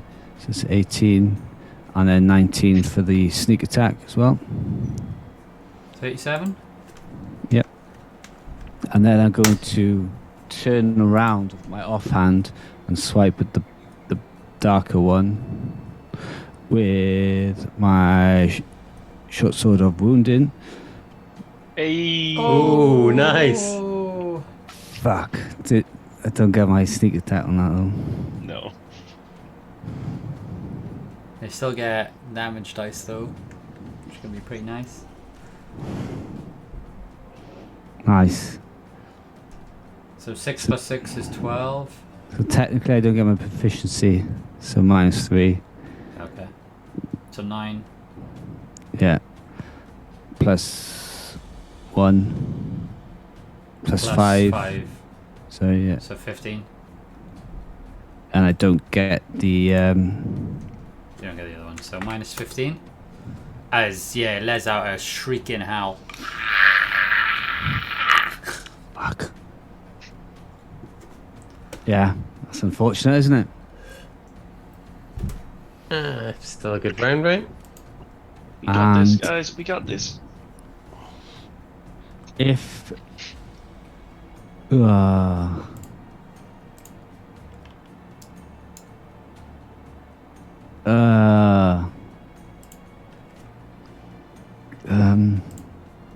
I want to see if it's possible to maybe stand in the over Grizz to protect him, but I know the skeezer's in the way, Yep. and I will take an attack of opportunity. But I'm willing to do that as long as I protect Grizz. Is that something I can do?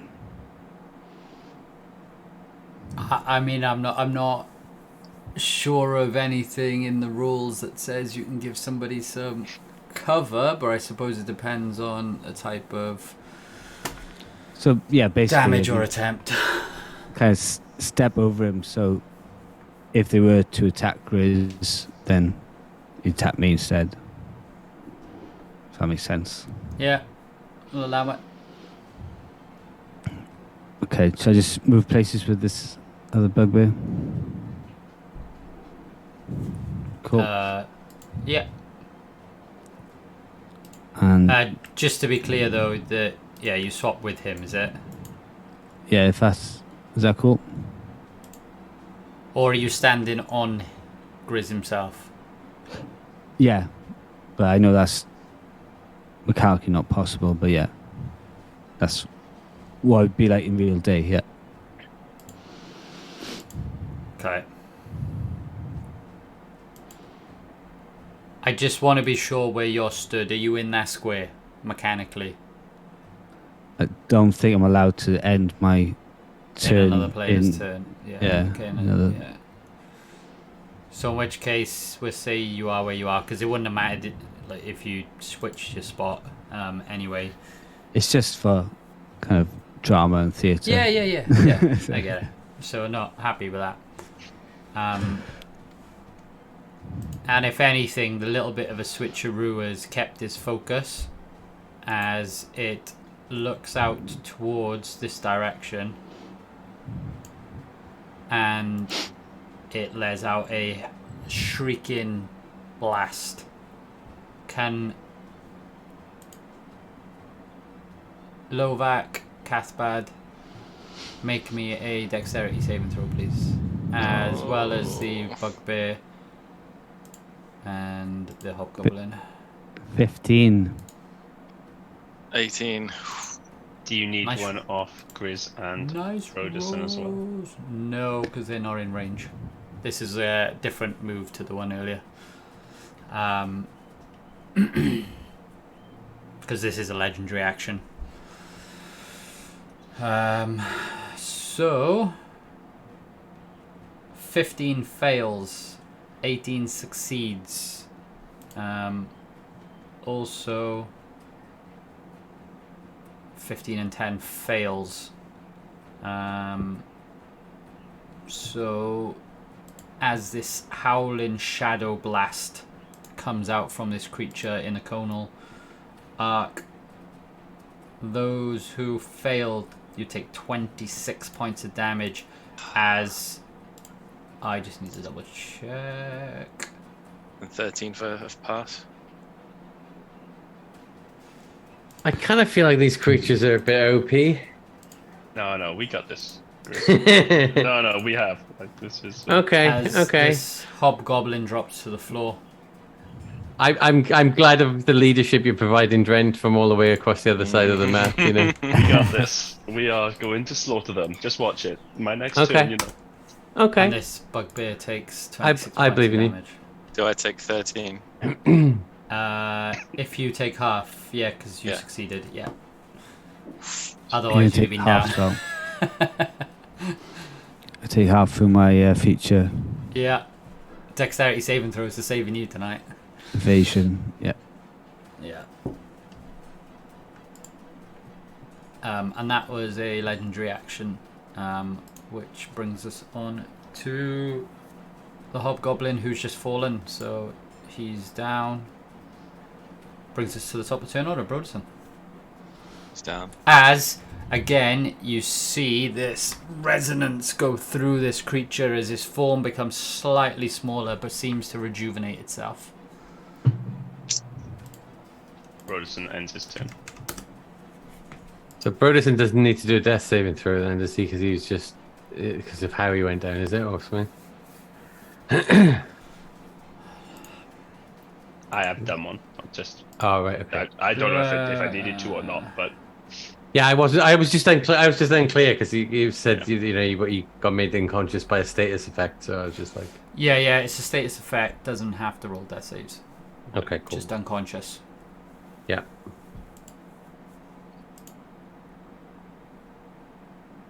As also shadowless as well, right?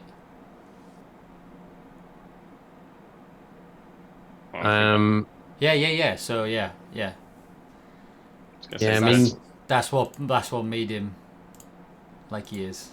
Okay. we'll find out later whether that's significant or not, right?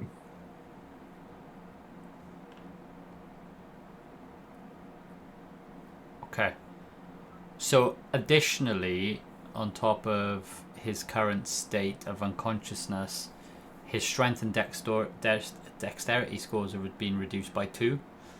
And also you can kind of see like rapid eye movement, like his eyes are flicking around as if something is going on in his brain.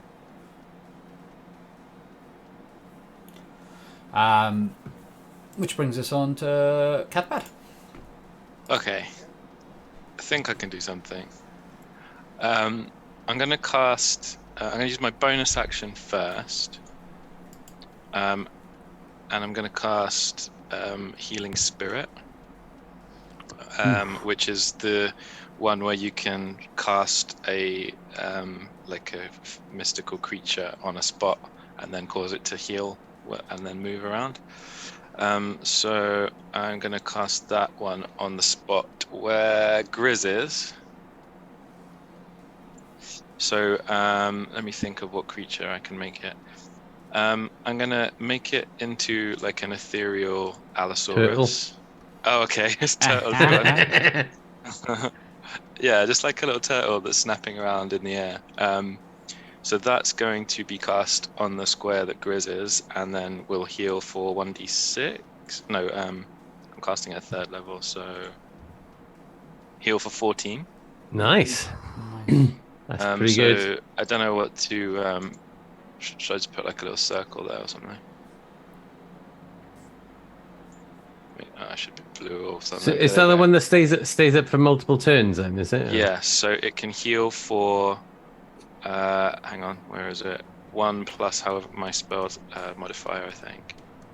1 plus your spellcasting, which is 6. So I've got 6 more heals out of it. But I can only do that on multiple turns, so that's my 1 healing for this turn.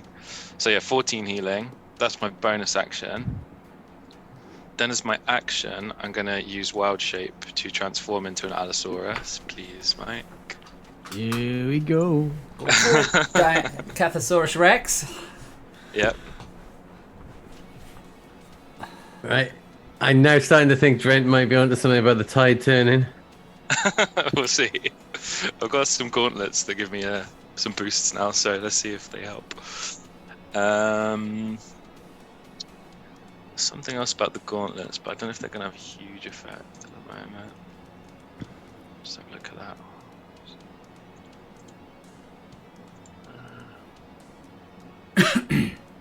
Resistance to damage associated with the type of creature. Mike, can we agree like what kind of damage you would associate with a dinosaur? Would it, I guess, like piercing damage or? Yeah, if you got slashing? like more claws, it's piercing, or it could be slashing as well. But Piercing or slashing, yeah. It's so up the to you. gauntlets match my form, and it deals additional elemental damage. Having a chance to stun or knock prone. That's probably more relevant to. Just to confirm, does Allosaurus. one of your items allow you to change the damage type that you inflict? Yeah, that's what I'm looking at. So, but it says it's like. Should I pop it in the thing? It basically says that the gauntlets fuse into the essence of the creature. So natural weapons gain magical properties, but it varies depending on the type of wild shape wearer has taken, providing different benefits depending on the creature's innate abilities. So, I mean, I can't really transform into an elemental or anything, so it would have to be like bonuses to like piercing or slashing or allowing me to stun or knock someone prone if I can't really do that, I guess. Yeah, I remember now. Yeah, so it's meant to form around the type of creature you are. But it's magical damage. So for the sake of like bludgeoning and stuff like that, it ignores resistances. Okay. Should we just work with it if I actually do any damage and see what happens? Yeah, go for it. Cool. Do you have a dinosaur? Somewhere. We've used one before, haven't we? So go for it anyway. Do your attack rolls, and I'll look for a dinosaur. Okay. Oh, sorry, I clicked on that. Anyway, so once I've transformed into the dinosaur, I'm gonna obviously just like charge in behind this guy. So can't do pounce. Do I get an attack of advantage because there's the other bugbear in combat with it? Yeah. Cool. And then I think it's +2 to any roll to hit with the gauntlets as well. Additional +2 bonus to attack and damage rolls. Let's see. I'm gonna try and bite this thing. So 25 and 25. 25 hits. Okay. And then damage coming in +2 as well. Hang on. 15? 15. 15 piercing. As you swipe at this creature, tell me how he dies. He had 14 HP left. Wow. So Hey. basically, I go in with a bite, and because I'm behind it, I go in for its spine and then just like rip out the bottom of its spine, if it has a spine, wherever its kind of spine and nervous system would be. And So then for it kind of just goes. Yeah, so for the rest of the people, you see this dinosaur like swipe onto the back of this creature, and you just see shadow and smoke seem to like swirl around, as yet its presence just seems to as it swirls and dissipates into nothingness, letting out a hideous scream as it does so. But Yay. it's fallen in front of you. All right. I think for the first time in about 50 sessions, I've done some damage. In the one dinosaur shape, form. Nice. All it took was some magical bonuses. I used my bonus action already to heal Grizz, so that's my turn done. Okay. We are at the top. Back into a new round. No, I was at the top. Broderson. Yeah, that's what I mean. We're in a new round though. So legendary actions have regenerated. So as this creature looks out.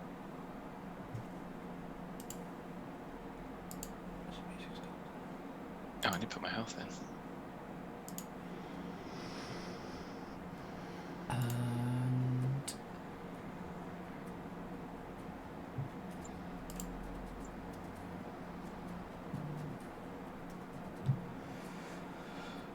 looks towards Lovac and attempts to make a claw attack.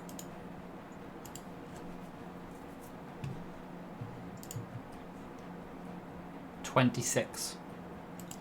Hits. And you take 12 points of damage. Can you give me a wisdom saving throw, please? Yep. 14. Damn. Fails. You are now frightened of this creature. As you just see dark visions in your mind. Bloody hell.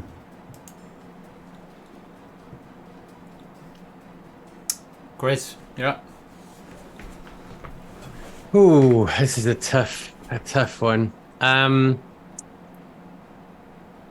Inspired by what I've just seen with Cathbad, knowing that I'm still quite heavily wounded, but kind of feeling like I want to dig deep while I'm stood up on my feet, I'm going to attack the creature with Boar's Light. And as you get up, sorry, I forgot to mention, you start to hear some voices in your head. As you just hear, Beware, Grizz. These creatures are not of this plane. Born of the Shadowfell. kind of worked that already, DG. That's not really that useful right now. Only Thank the you. Radiance will destroy them. Thank you. Really appreciate it. I'm a little bit As, cranky because I've been on the floor right now. as your sword starts to glow. Woo! Let's do this. Okay, right. So, gonna try and attack with Boar's Light. I'm gonna throw all my kind of aggression and energy into these attacks and see what I can do. 13. I presume that misses, right? You have advantage. Oh yeah, I do. Yeah, cool. Yeah. Yeah, advantage. Okay, let's try again for the second attack. Oh, I was going to say, you seem so caught up, but the one doesn't count because 13 is the higher one. So you didn't roll in that one. Yeah. Okay, cool. Okay, so try again for another attack. Oh! Yes! Okay. Nice. Yeah, boy. And so let's roll the damage on this one, and hopefully it's a good one. Okay. So that's 10 plus 6, so 16, right? And then 12 plus 8? no, hang on, no. So no. Yeah, that's right. Yeah, 36. Yeah. Oof. As radiance starts to slice through this creature as again erupts in a howling. As his form starts to shrivel slightly. Okay, so not wanting to let up at all, I'm going to use my bonus action, Flurry of Blows, so I can do 2 unarmed attacks, right? So, okay, to try and hit that. Okay, 25. I'll roll again just in case I get a crit, right? Okay, Hits. so that hits. So the damage on that one is 11 bludgeoning damage.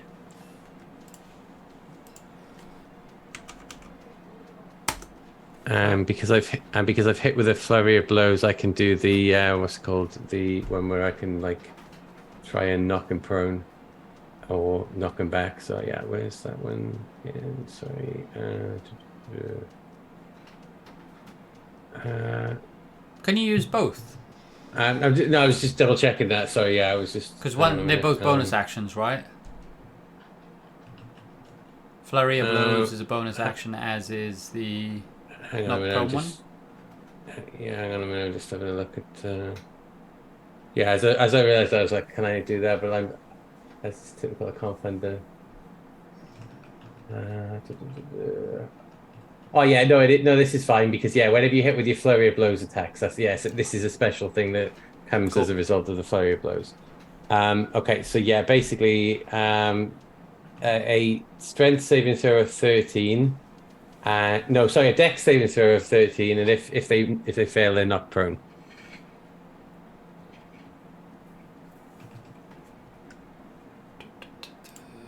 Dex save. Oh, he's not going to fail it. No, he didn't fail it. Okay, no worries. I just do my second flurry of blows attacks, and I'll be done. Okay, so I've hopefully got a hit. Let's try again just to make sure. Okay, so another hit then, and do the damage for that one. Nine bludgeoning damage. Takes another 9 points of damage. Nice. And that'll be me. Nicely done. As you start to see its form shrivel. Drent.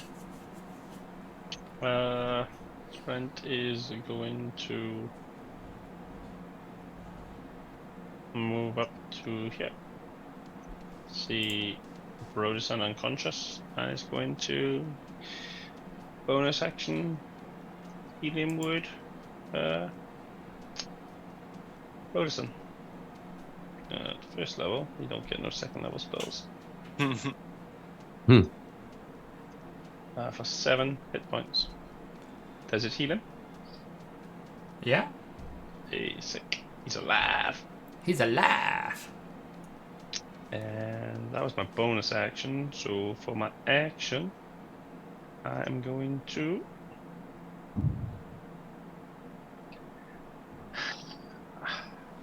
mechanically do nothing, but I am going to stand on top of this log and say, "Come on, guys, put the work in. I can do this on my own."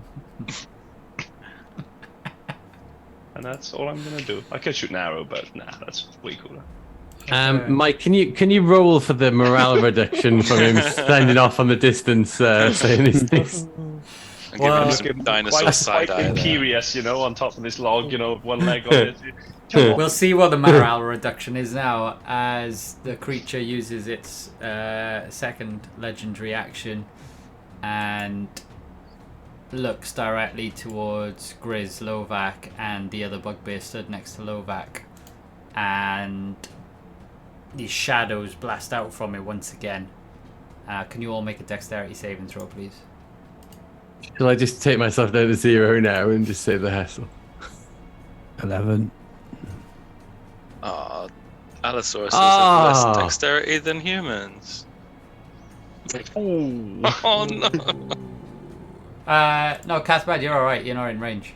Oh, okay, good. Just need to do on the bugbear, yeah. You all fail. So those who fail, and obviously Lovac, you reduce, I'm going to assume, because of evasion, so take 29 points of damage.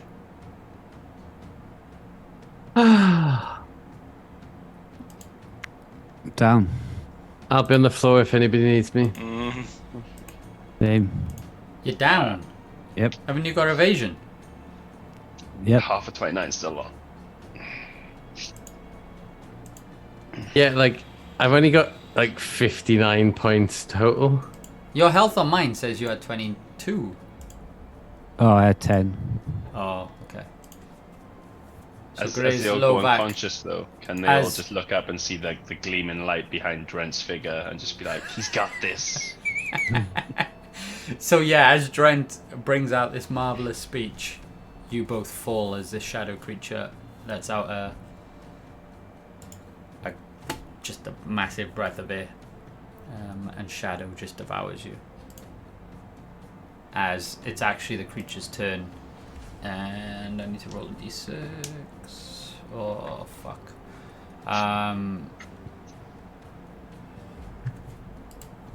It's not actually gonna do it though.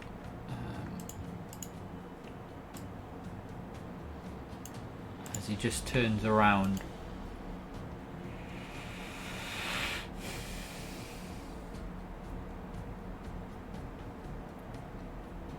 Nobody's rolled a death saving throw yet, have they? I mean, not on this particular run of like me being on the floor. No.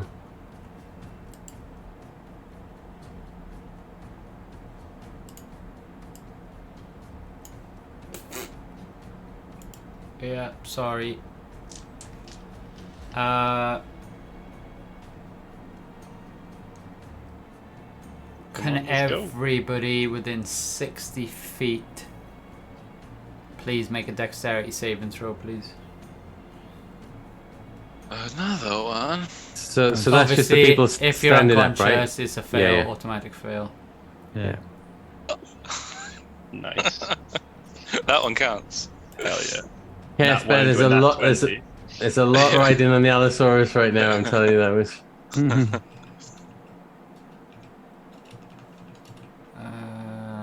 Bugbear's gonna go together. It's only bugbear's up now, isn't it? Yeah. Oh god. And they failed. Everybody who failed. What's the DC, please, mate? DC was 18.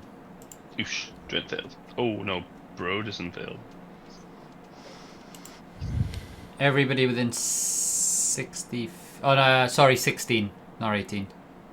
Okay. Broderson got Broderson 17. survived, yeah. Takes 22 points of damage. Oof. And 11 otherwise. Uh-huh. These guys. And for those who are unconscious, it's an automatic death saving fail.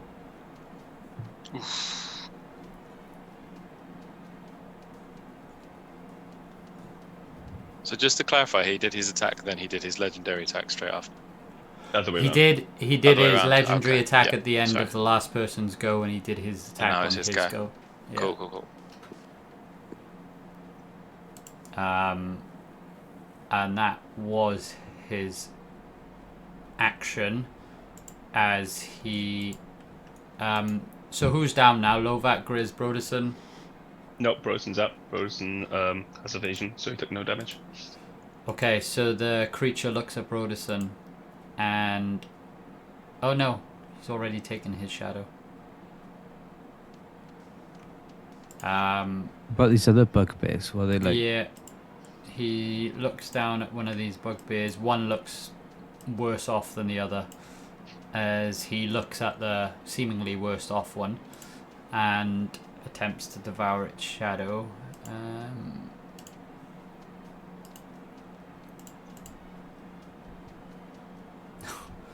Failed, and failed horribly. And I'm gonna roll a... Oh, sorry. Wrong dice.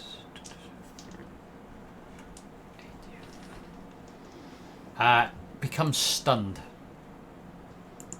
So this one is now stunned.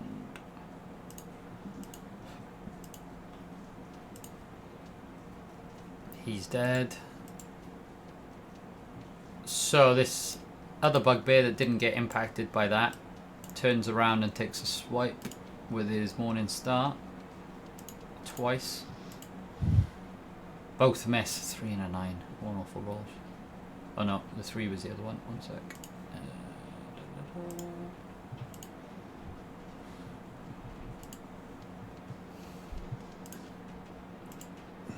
Crits as roll the 20 plus 5. So the bugbear to the south, just the one that's not stunned, just made a crit, and it deals 2d8, so that's 16. He rolled 14, 30 points of damage as the Morning Star smashes it straight in its face. And as much as I wouldn't ever like to do this and give the victory to one of the player characters, the form of this creature seems to dissipate in front of you. Right, now we kill that character that's just had the victory for stealing our victory. After all of that, we've been fighting for 2 hours and 40 minutes, pretty much. Me Right, strong! Bugbears must die now, right? Who's talking? They've seen too much. I mean, I'm like, just the ethereal voice of Grizz's conscience. As you're actually out of combat.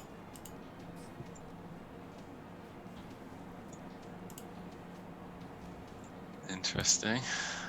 Who is unconscious at the moment out of the party? Is it Grizz and Lovak? Grizz and Novak for definite, yeah. I guess I better go over and start healing.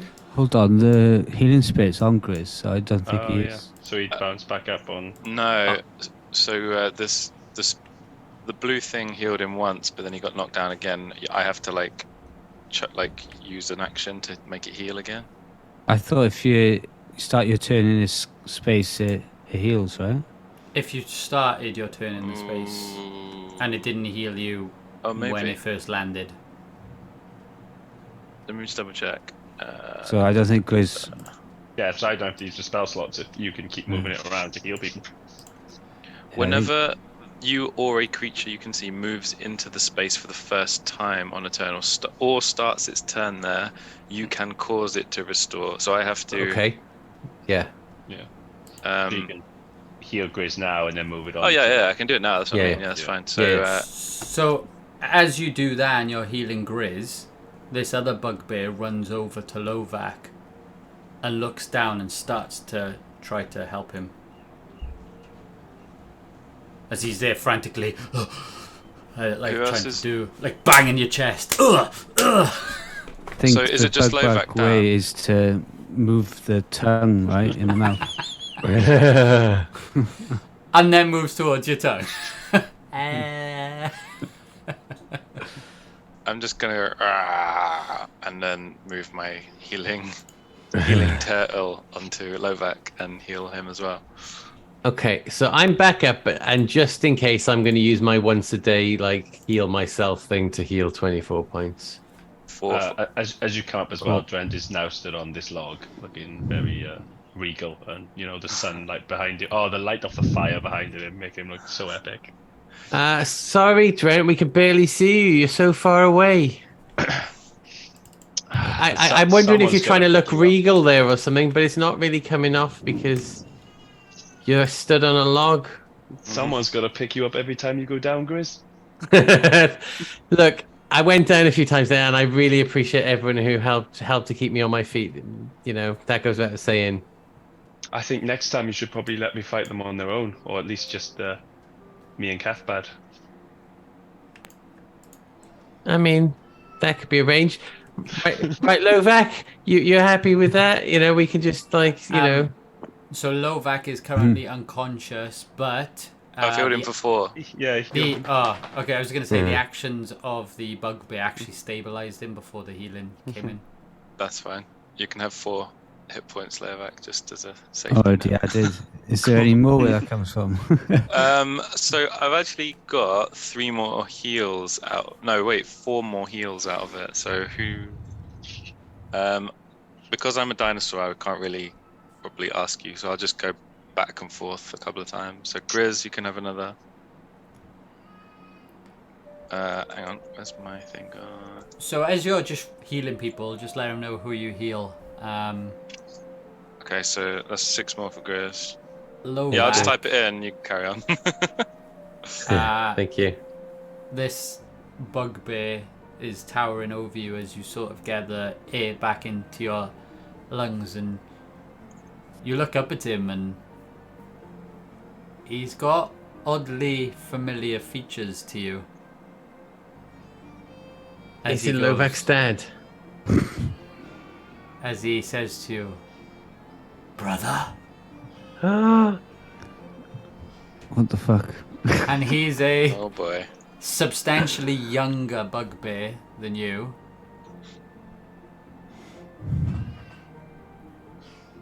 Because I don't know if in your life you remember having a brother. I don't. What do you mean, brother? Get out of my face. Let me take a breath. As he attempts to reach out to your arm, he is a little bit scrawnier than you to help you up. I'm your brother. Let me help you.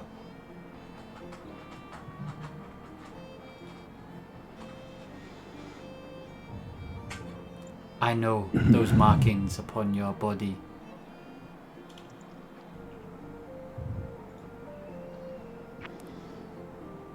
Where's mother?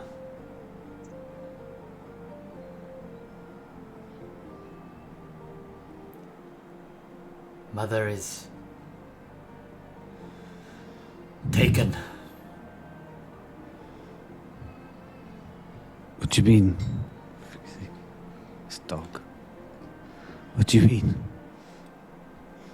Grupan has taken parts of the clan and hidden them away from these creatures, but now he keeps them there.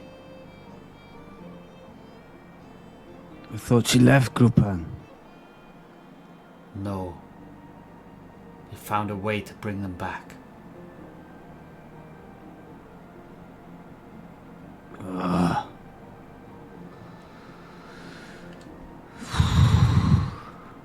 This is terrible news. News I didn't want to hear. And just getting hit over the head.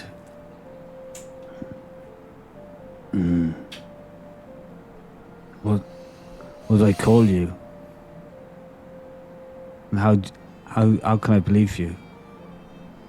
Well, Mother told me your name was Lovak and how to find you from your appearance. She called me Brovak. Oh no. Wow. We did a 2-hour, 40-minute fight from just to lead up to that, did we?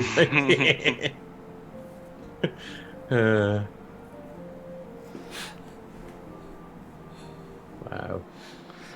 Bloody I hell. am your brother, Lovak. Brovak.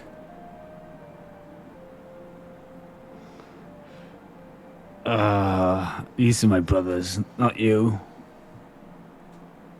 What a fucking pain. I came looking for you.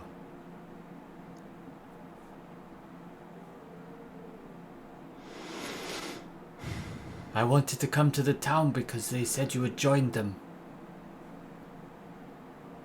I didn't hurt any creatures in the town.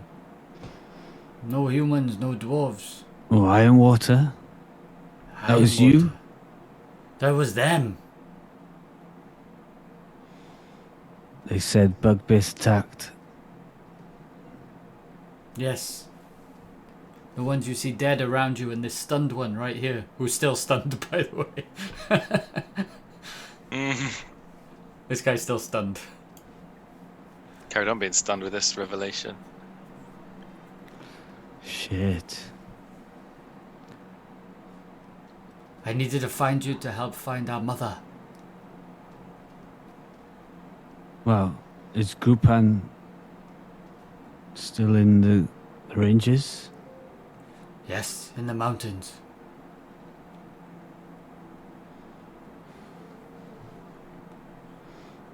Okay. Well, let's eat. Let's eat and discuss. Yes. Yes. You okay? You're a bit wounded. I will survive. Seemed I stood in the right spot.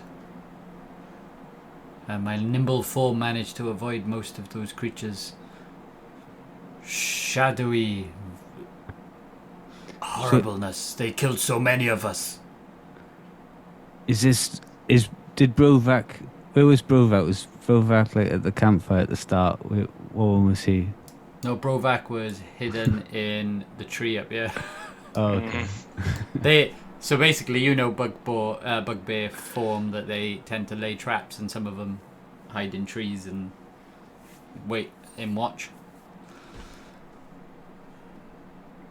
Red pandas, yeah. So he was at the back.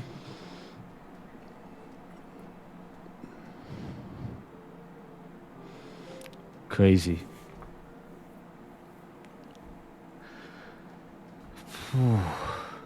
How are you feeling about this news, Lovak? Do you need some time to take it in? Yeah, I don't know how to explain it. What word to use? It's very confusing. Well, I think if you have some food and, take a moment, maybe you'll find the right words. You did just let me get knocked out as well, so, it's probably not the best time to give somebody that kind of news, right? Brovac, can you believe it? I know, like, I mean, that's to me the most shocking part of the news. But, whenever you're ready to, if you want to talk to us about it, we're here. Do you have a brother, Chris? I have, I'm the 5th child of my mum and dad, so I have brothers and sisters. I'm the youngest. I don't know if you'd have guessed that.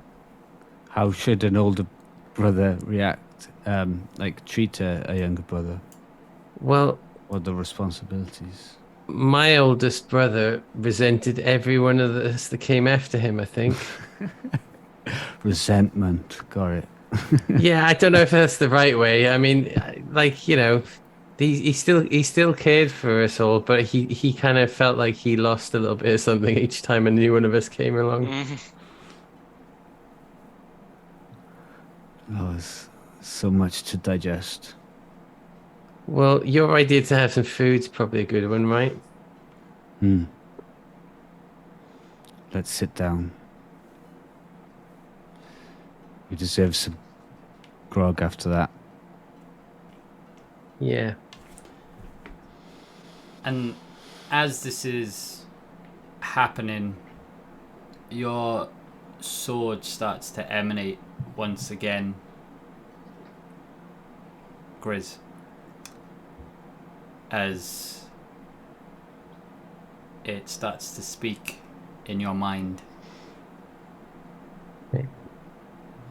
Grizz, those creatures were from the Shadowfell.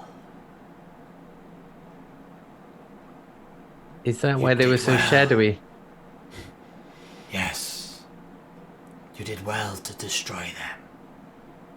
They are evil agents of Sargoth.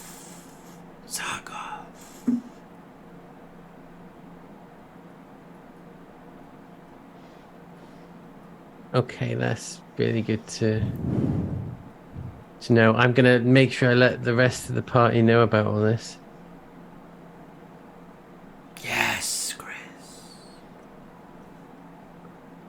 Next time you get in touch, can it be like when I'm just like, taking it easy and I haven't just been knocked to the ground 2 or 3 times? I see your point, but I had to know that you were true of spirit, Grizz. That you would die to save this existence. I mean, I am true of spirit. I'm just, I'm just me. You can understand why I can be hesitant especially with your personality, but Wow. I am a lot.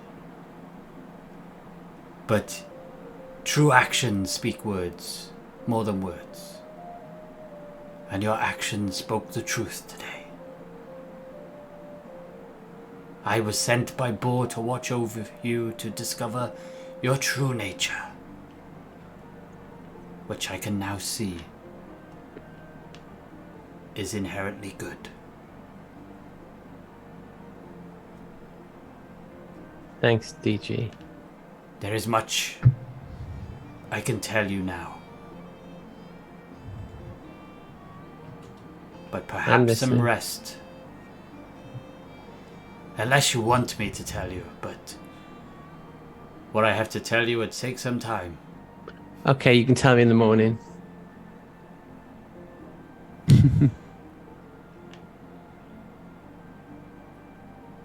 Okay. I will tell you the story of how this world came to be. How the gods came to be who they are.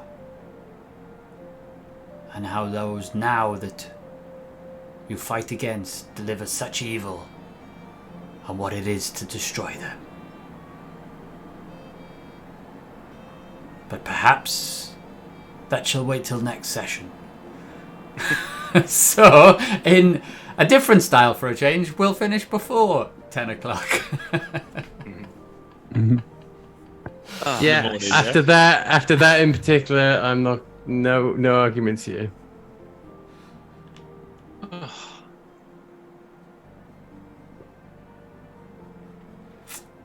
And before we wrap the session, as you all start to compose yourselves, you do notice Broderson, as you look over to him, his eyes are black, Oh. as if lost to a different place. It's not a black eye, a bruise. Actual. The one eye is an extension of the blackness, but no, the other eye is just a black eye. A black pupil and retina. So you can see that there's something wrong with Broderson. But as you see all of this, a glow resonates from Grizz's sword, as does it from Sun Fury. As the stars start to light up on your sword. And with that, a comforting aura seems to emanate from both of them that starts to light the skies with a, Northern Lights, Aurora Borealis type effect. And with that, Look at that. this, as you're all captivated by it, this energy seems to resonate around you all as you level up. Yay! Nice. Get in there. Fucking A. Waiting ages for this one. Yeah. Oh, I thought he was going to give us a long rest there for a sec. And when we level up, our health's gonna be messed up, isn't it? So, should we get a long rest as well? We need to get a long rest now, don't we? Well, are you putting any patrols on? Anyone watching? Yeah, I'm Brovac, joking. Brovac, could okay. you patrol for the night so we can get some rest? This is the way, yeah. Yeah, and just because I made it and I know I'm not going to get to use it, as the creature that you killed as well sort of disappeared, just a echo of energy just flew out and all the flames just dissipated as you all ended up in darkness. As you hear, so this is a delayed effect now, let's go with this. As you hear a whisper on the air, Saga.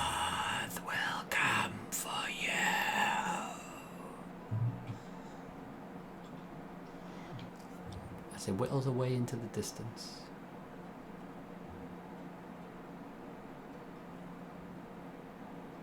And that's where we will end tonight's session. A few little different things at the end there, but if we'd have finished a little bit earlier, I think Grizz, would have given you the story, but we'll send you over to next time, because otherwise I know there'll be lots of questions and it's better to ask at the time. So yeah, thank you everybody. And actually, as Drent also pointed out before the session, this was session number 40 of our campaign so far. So number 25 of our online streaming, which I think is pretty great. So yeah, we've made a lot of good progress, and I know that was a bit of a battle hefty fight, but there were a few snippets that we did manage to sneak in at the end there. So I just want to say a big thank you to all of you for participating tonight, and a big thank you to everybody who's been watching us this evening. And if you are watching this back, obviously a big thank you. And if you do like what you see, please do hit that like button and subscribe to our channel. And if you're just new watching us for the first time, all of our videos are on our Twitch and our YouTube channels. But with that, we'll just say we are the Conduits of Chaos. It's been a pleasure tonight, and yeah, we look forward to seeing you in another couple of weeks on Tuesday the 13th of June. So yeah, thank you everyone. We are the Conduits of Chaos. Have a great evening. See you again soon. Good night. Uh, Right.